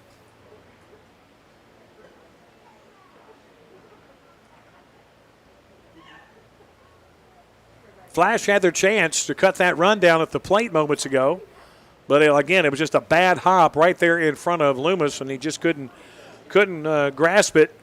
And that run came in to score. And again, another fine throw in the outfield from Nate York. Seems like every time he gets a play out there, it's exciting. Time is called as pitching coach Scott Mueller is going to make his way out. It's a very slow trek out there. Not quite J.D. Art pace, but very similar and with a similar mission, I am sure. All right, Mueller's out there now. He has not asked for the baseball from Dylan Turner yet. Not 100% sure that he will. But when he was getting the ball over the plate, Fulton was getting around on him pretty good. And they keep looking over. Yep, they're going to make the call to the bullpen. We will as well. We'll take a pitching change timeout. We'll come back with more Flash Baseball when we return on WSON.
Willamette back with us again, and he's going to face Jonathan Walsh, and at the very least, Jonathan Walsh, and perhaps Jonathan Walsh and Garner Anderson. So it took a while to get JD on the field, but now he is warmed and ready. And so right now we're going to need for the base runners for Fulton to get back on base, and they're just now back at their spots. They've pushed the right buttons, especially in this inning alone. As they scored 5 runs in the last 3 innings. That was 2 1/3, as a matter of fact, to take back a 6-5 lead. 5 runs on, looks like maybe 5 hits and an error for Fulton. 5 runs, 7 hits. 6 runs, 5. Never mind. Flash down a run. Bunt is down. It's a beauty. Going to stay fair. And again, that's just how this game has been. Flash had their chances, but now it's going all the way of Fulton as they now have the bases loaded with 1 out Number 1, Garner Anderson. and a 1-run lead. And Garner Anderson batting. And guess what he's done the last 2 times up? Struck out. Guess what he's probably not going to do now? Strike out. Hitless on the night is Anderson. Bases loaded. Infield at double play depth, and the pitch. He swings to bunt. Takes it for a called strike from Willis. 0-1. I just have a feeling the Flash want a chance at this one. They've got to keep this at a 1-run deficit as they still have 6 outs remaining. Fouled out of play, 0-2 now on Anderson.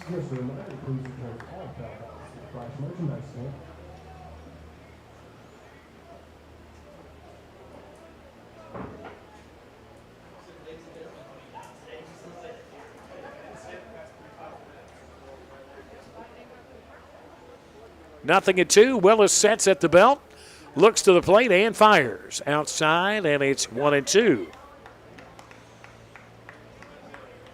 JD was a part of this team. They moved the year they moved here in 2022 to Flash Field. The 1-2 pitch outside, and it's 2-2 now to Anderson with Alejandro Chiez waiting on deck. Flash could use that double play here if they put it in play. The strikeout will be nice. Maybe an infield fly as well. Swinging a line drive base hit. 1 run's going to come in to score. The 2nd run going to come in behind him, and he's also in. Throw to third is airmailed into the outfield, and the Flash have been a comedy of errors here in the 8th inning. 2 more runs come in to score. They now trail it by 3.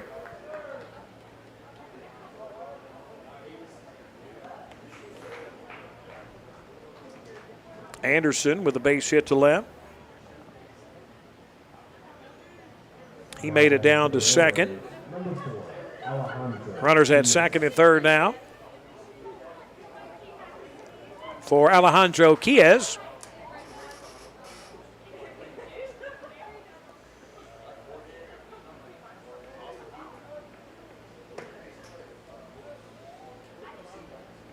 First time Willis will face a lefty, and the hitter's just going to wait him out. Willis has just been standing there, and you know what? As a hitter, I respect that.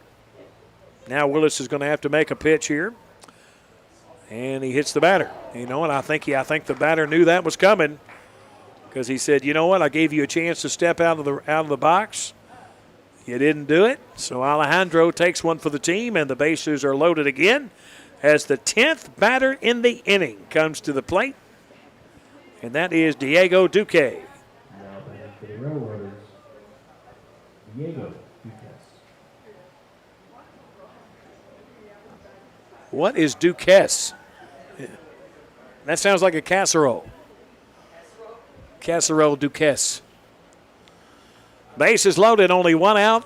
J.D. Willis in relief, and he comes in with a fastball at the knees, 0-1.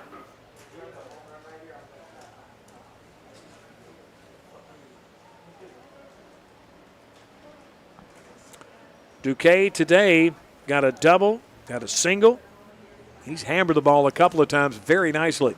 Good breaking ball, and he kind of backed out of that one. Come on, big fella. You can't be scared of a little old baseball, are you? Especially as hard as you hit it. 0-2 now, only kidding. Willis looking for his first out of the inning.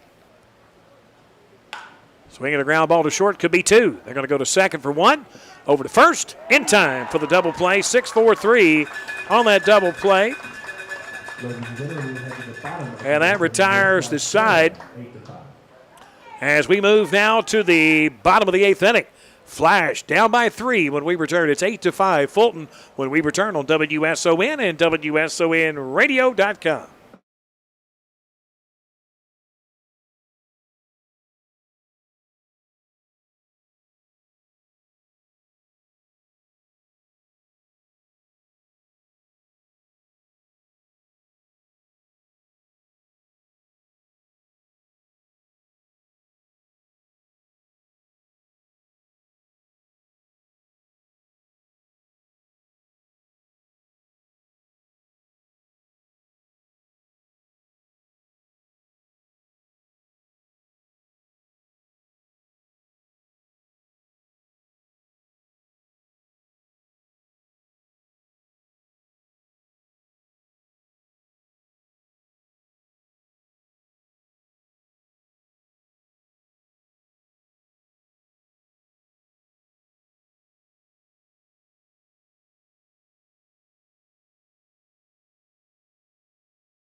Fulton leads it. And number 6, Taylor Head. It's going to be 9-1-2 of Head, Evans, and Gray here in bottom of inning number 8. Drake Dufresne's in for his second inning of relief. First pitch to him. Breaking ball is a beauty. It's a called strike. 0-1. The 0-1 pitch to Head. Breaking ball is high. 1 ball and 1 strike. Flash need base runners. That's simple. They're down 3, but sometimes 3 can feel like 13. The 1-1. Outside corner, a called strike, and Dufresne is not messing around. He's keeping it close with every pitch. And it's a ball and 2 strikes to Head. And it's outside. I've seen guys that knows it's going to be in the dirt swing at those because they usually get back to the backstop and they can trade a strikeout for a wild pitch and make it to first base. Here's the 2-2 to Head. Swing and a miss, strike 3.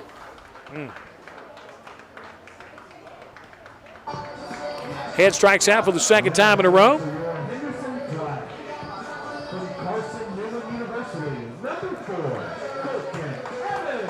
That's the second strikeout of the night for Dufresne. Colton Evans hit by a pitch, scored a run, and as the Flash scored the 1, 2, 3, and 4 hitters last inning. Going to need the same thing here. Breaking ball is a called strike. 0-1.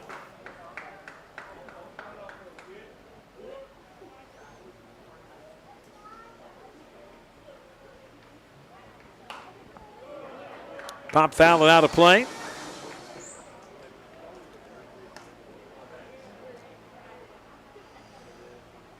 Eight runs on 7 hits and an error for Fulton.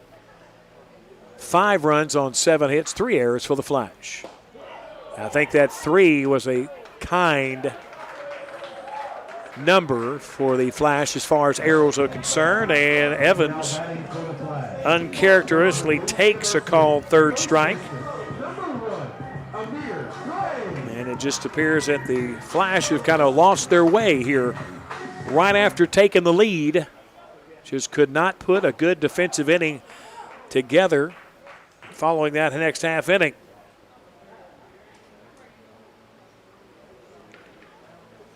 The 0-1, swing and a miss, 0-2.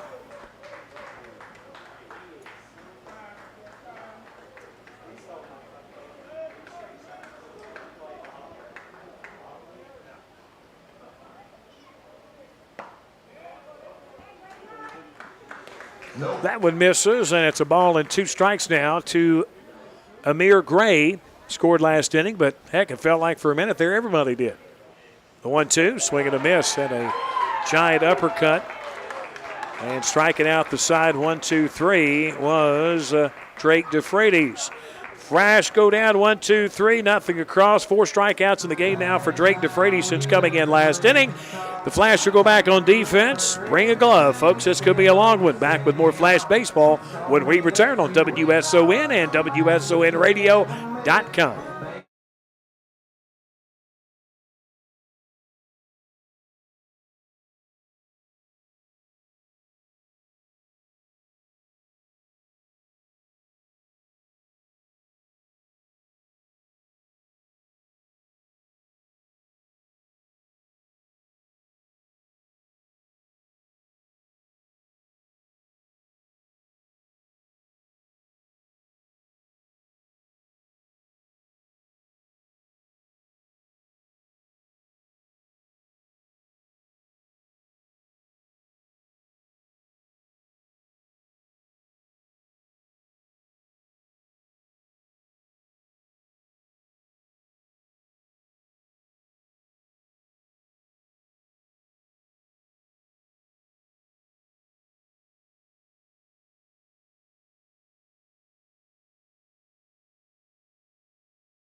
Coverage of Henderson Flash baseball. Steve Tao and Wyatt Ellenberg here at the park with Isaac Thatcher back at studio control. WSON. Wyatt handling all of our video stream this year on WSON and WSONradio.com, as well as WSON YouTube channel. And for that, it will be sending to the plate for Fulton, Cannon Lewis, Nick Kalin, and Mason Cook.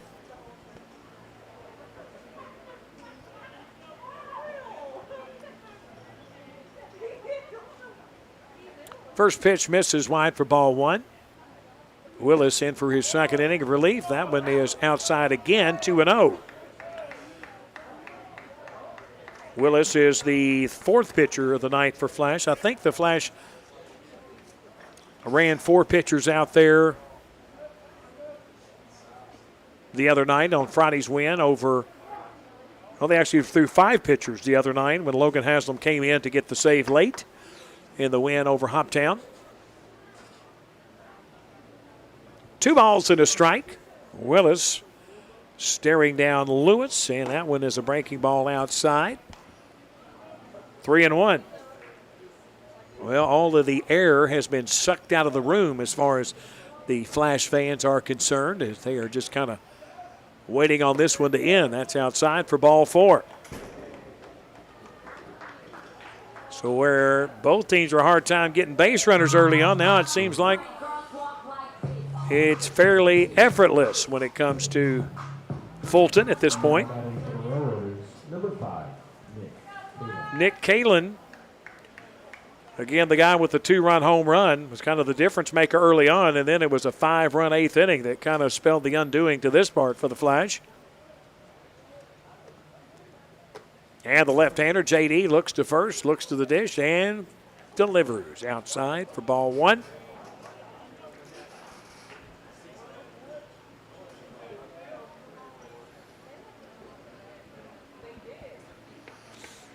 One ball and no strikes. The pitch. And it's a called strike on the inside corner. Loomis couldn't hold on to it and had to jog to his left about 10 or 12 feet over, picked it up, and the runner did not advance. There's some good news.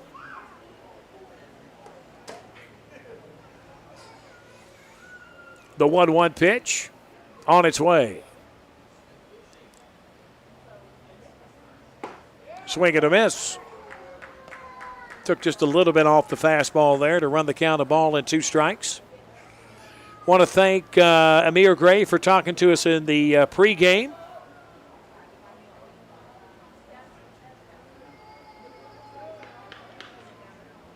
And the 1-2 from JD. Swing and a miss. Good pitch there for the strikeout of Kalen. First strikeout of the night for JD. There's one away for Mason Cook, who had the big double to knock in a pair of runs. And that happened back last inning when everybody scored. Apparently it was 5 for them in the top of the 8th, and in the bottom of the 7th we scored 4. So most of the baseball that's been played has been done in the last 15 minutes. 0-1 on the swing and a miss by the right fielder Cook. JD with the breaking ball that's hit foul in the first base side right in front of the Flash dugout. 0-2. Henderson in their half of the 9th inning. The 3, 4, and 5 hitters of Nate York, Logan Lacey, and Edward Uschel. The 0-2 pitch. Popped in the air. Going out for it is Evans, right fielder. Lost it, and they throw to second. Not in time. I mean, nobody knew where that ball was until the last possible second, the least of which was Nate York. He was late to the party. Center fielder Wyatt Bowling got as close as he could to it. Logan Lacey went out and, again, just kind of fell in that little Bermuda Triangle area. It wasn't hit very far, but it didn't have to be because it's just a tough spot for all 3 to converge on that area.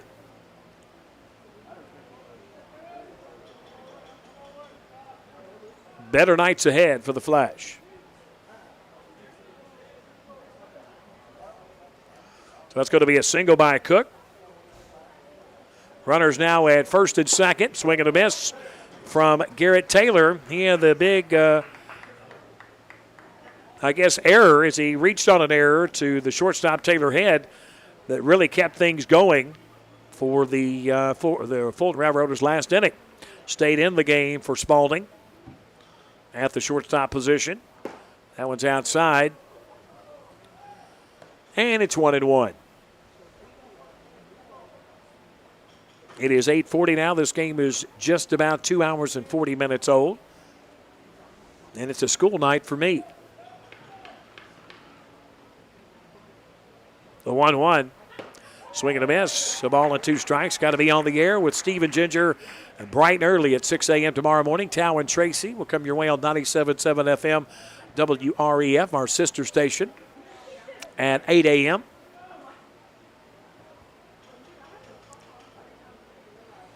The 1-2 pitch. Swing and a miss. 2 strikeouts in the inning. There's 2 outs for Cole Sims. Batting for his 6th time tonight. Never good when the leadoff man bats 6 times against you. Flash trailing about 3 runs currently.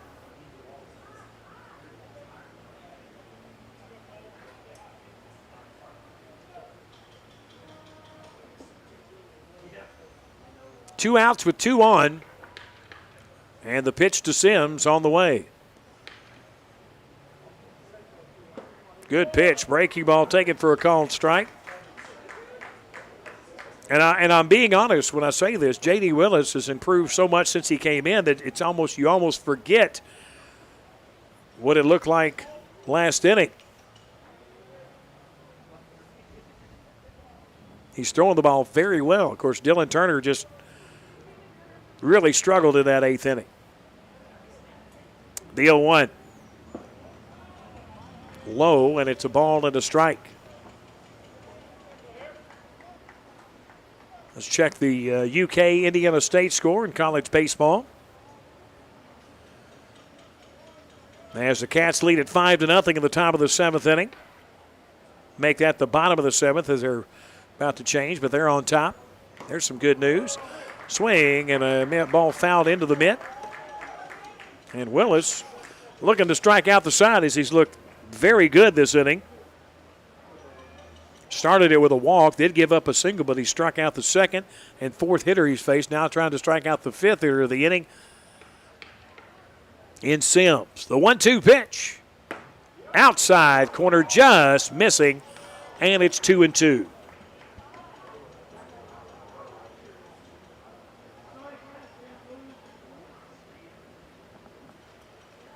Two balls, two strikes.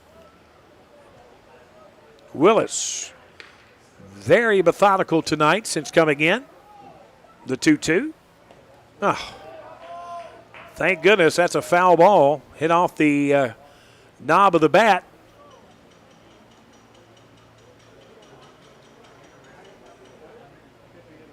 I guess it could have been worse. Could have hit the batter and they'd have had the bases loaded. Instead, it remains 2 balls and 2 strikes with 2 away.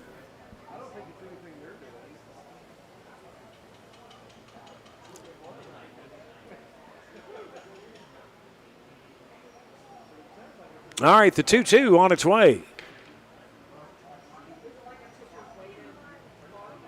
Outside, and the count runs full at 3-2. Boy, sometimes when the game goes, it just goes faster and faster and faster with every passing inning, and sometimes it just can't go fast enough.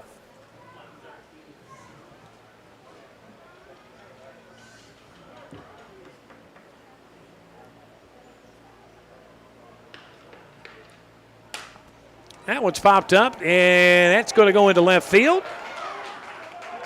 And it's going to get down for yet another bloop single. 1 run will come in to score.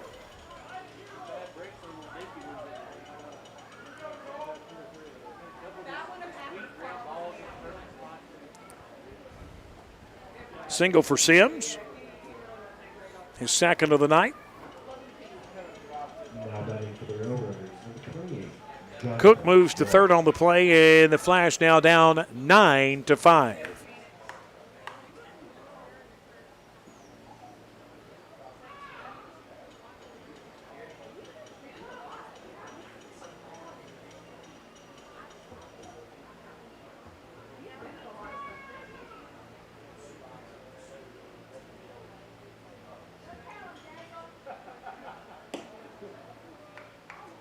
First pitch is outside for ball 1. The batter is Jonathan Walsh. He's also batting for his 6th time, looking for his 2nd hit.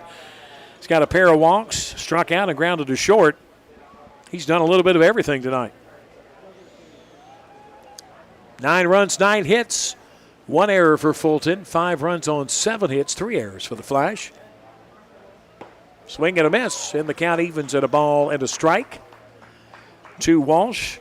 If he gets on, Garner Anderson will also bat for the 6th time tonight.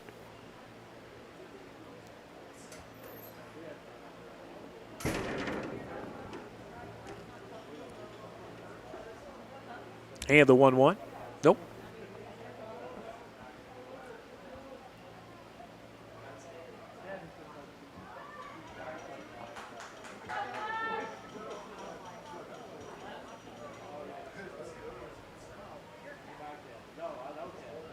One ball and 1 strike. The pitch from JD. Runner goes. Swing and a miss. They're going to let that one go on the catcher's indifference.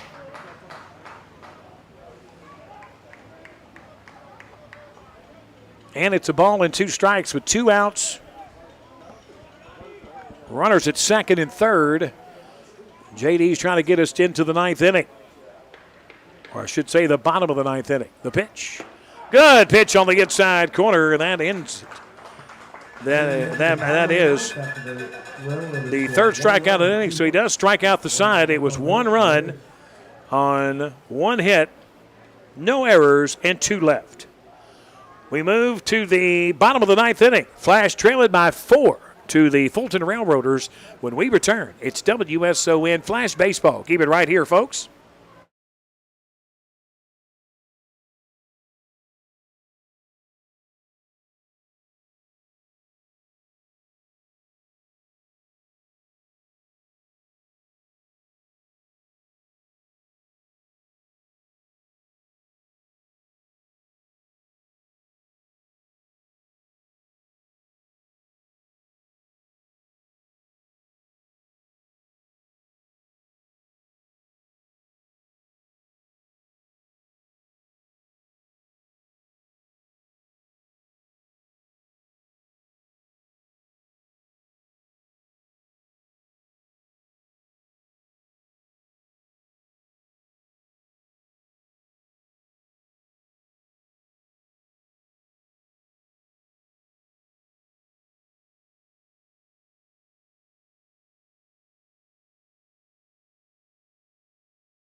As for the Flash, it'll be the 3, 4, and 5 hitters of Nate York, Logan Lacey, and Edward Alshold.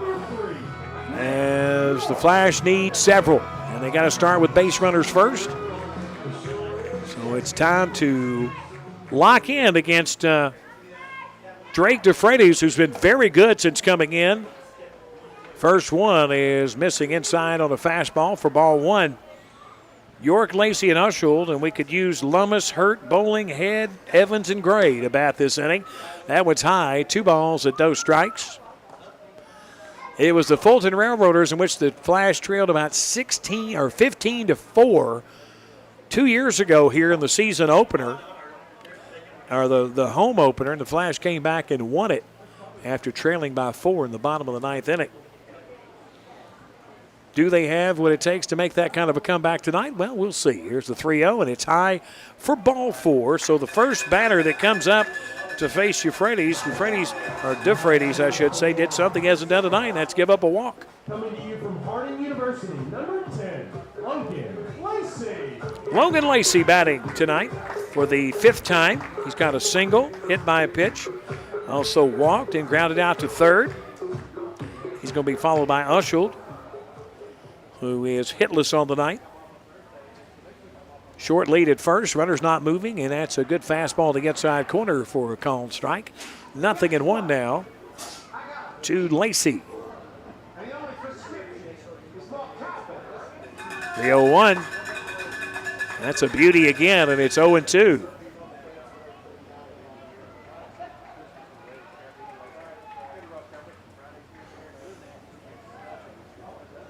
The 0-2, just a bit low. 1 ball and 2 strikes. Again, can't say it enough. The Flash need base runners. That's not going to be one of them. Lacey down on strikes for the first time tonight. That is the 5th K as he struck out the side last inning. He had 1 from the previous inning, it looks like.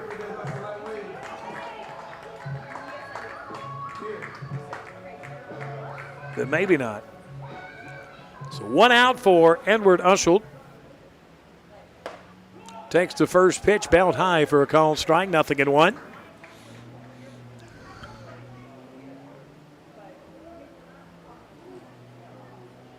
The 0-1, high and inside, 1 ball, 1 strike.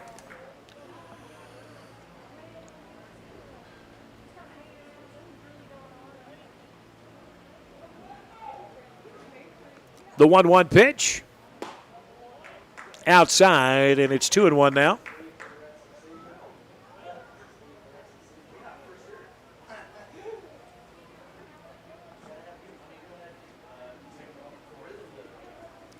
Two and one, the pitch. Good one there. 2-2 now. Both batters have taken that second strike and kind of found themselves having to hit the pitcher's pitch. And the 2-2 from DeFreitas is outside, and it's 3-2. And boy, this will be a good opportunity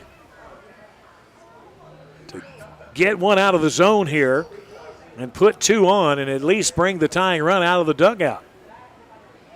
The payoff pitch inside for ball 4.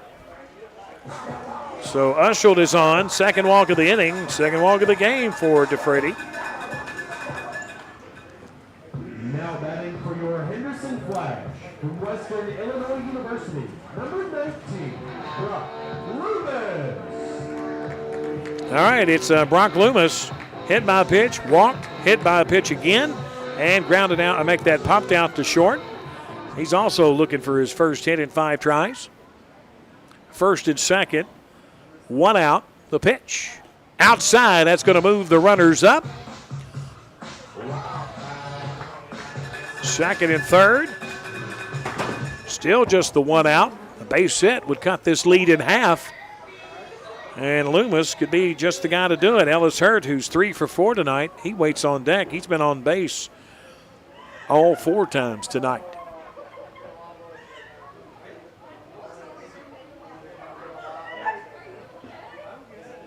One ball and no strikes. That one's low and it's 2-0.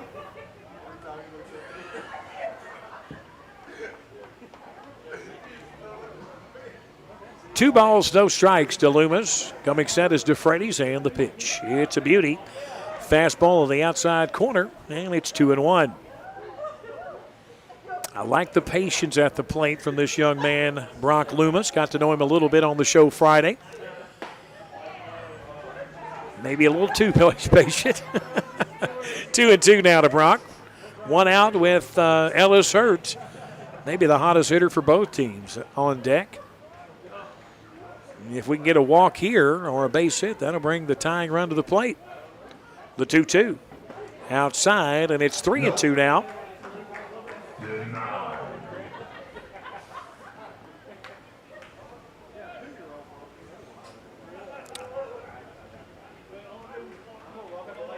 Three balls and 2 strikes, and that was fouled back. Good piece of hitting just to stay alive for Loomis.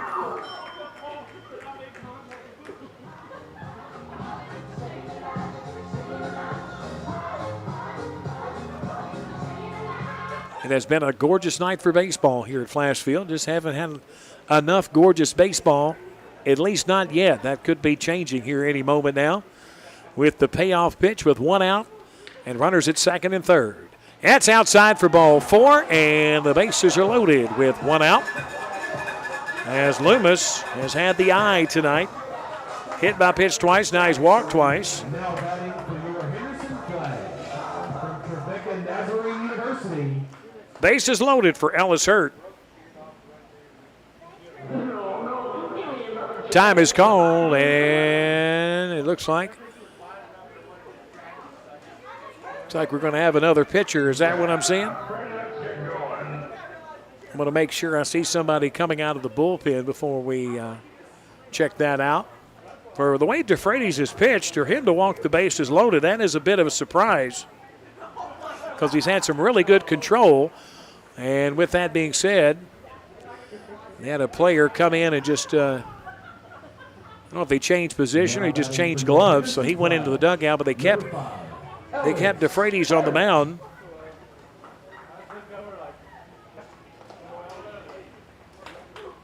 So the bases are loaded with 1 out for Ellis Hurt, who singled back in the 4th, back in the 6th, and back in the 7th inning. A base hit would be huge. First pitch misses low for ball 1. And when I mean huge, I mean it would be tremendous, as that would cut this lead in half, and you'd have maybe the tying run at second base, but a lot has to happen. Here's the 1-0. Fouled off right side, giving chase is the first baseman, but it lands harmlessly out of play on the other side of the fence.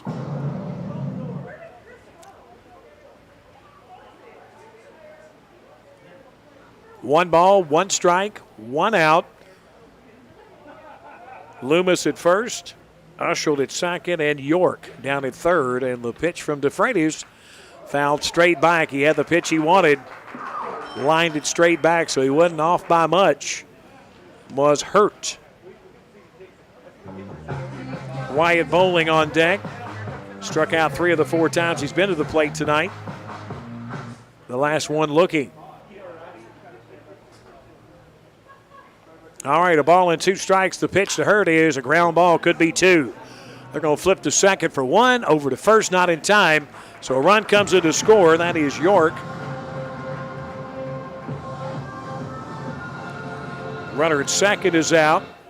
For the second out, Ushel is at third, and Hurt reaches on a fielder's choice. And Wyatt Bowling is the batter.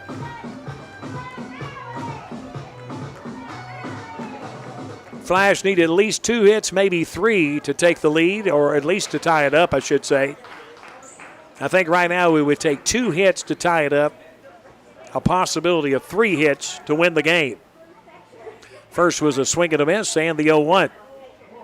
That one's low, and it's a ball and a strike. The Flash battled back here in the 9th inning.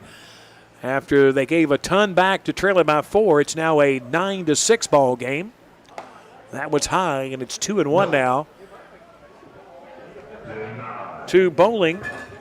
Flash got a run to score just moments ago on the fielder's choice off of the bat of Ellis Hurt. York came in to score. And that one misses inside, and it's 3-1 now. So here's the thing. It's a 3-run game. the tying runs at the plate. Runners are at the corners. And Taylor Head, who also struck out the last 2 times, waits on deck for a chance to win this game. That one's outside for ball 4. 4th walk of the inning.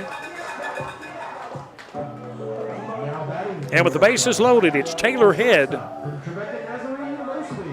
for the 7th guy to bat in the inning. So now I can say with some form of certainty, 2 hits could win this game. 2 outs and the bases loaded for Head, and the pitch. Swing and a miss, and that one, the bat literally came out of his hands and went to the backstop, and it's 0-1. I don't know that I ever swung the bat hard enough for it to come out of my hands. I don't have a baseball memory with the bat coming out of my hands. Softball, well, I almost don't have a memory that I ever played softball. So Head will bat here, 1 out, or 2 outs, and a strike. Swing and a miss, strike 2. And this one is down to its final strike, 9-6. Fulton leads it. They're trying to get their first win of the season on top of 2 defeats. The Flash are in danger of losing their first game to fall to 1-1. The 0-2, swing and a miss. That's the ball game. And the Flash drop this one by a count of 9-6. We'll come back with the scoreboard show when we conclude this broadcast. Come back with more right after this timeout on WSON, your home for Flash Baseball.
Welcome to the post game. It is now the scoreboard show, and it's brought to you by Assurance Consulting and Testing Solutions. And, well, just kind of one of those nights for the Flash. They got off to a better start offensively. They scored a run in the second inning, and thanks due in part to a hit batsman of Edward Usheld. Then hit by pitch was Brock Loomis. A fielder's choice moved the runners around, and then the Flash got their first run on a pass ball. It would remain a 1-0 game until the fourth inning. Diego Duque would double for the Railroaders, then moving over to first base and getting a fielder's choice from Mason Cook. That made it 1-1. It would remain that way for quite a while, but not long enough, as the Railroaders picked up 2 runs on a 2-run home run from Nick Kalin. That happened back in the 6th inning. That made it 3-1. Flash would get back in it in the bottom of the 7th inning, scoring 3 runs of their own to make it a 5-3 ball game. Then the 8th inning had to happen. It was 1, 2, 3, 4, 5 runs on 5 hits as Fulton sent 10 men to the plate that inning to take a lead they would never relinquish, as the Flash would give up a run in the 9th inning and then themselves get a run back as Nate York would score on the fielder's choice from Ellis Hurt, and that is your final 9-6. And with that, the Flash fall to 1-1. The Railroaders get their first win. They're now 1 and 2. And with that, I can tell you with some form of certainty that the Henderson Flash will be back on the road, and that happening tomorrow night as the Henderson Flash will take on the Madisonville Miners in Madisonville. Remember, we only carry the home Flash baseball games. We'll come back. We'll talk about our ATA CPAs and ATA Advisory Player of the Game when we return. It's Henderson Flash Baseball on WSON.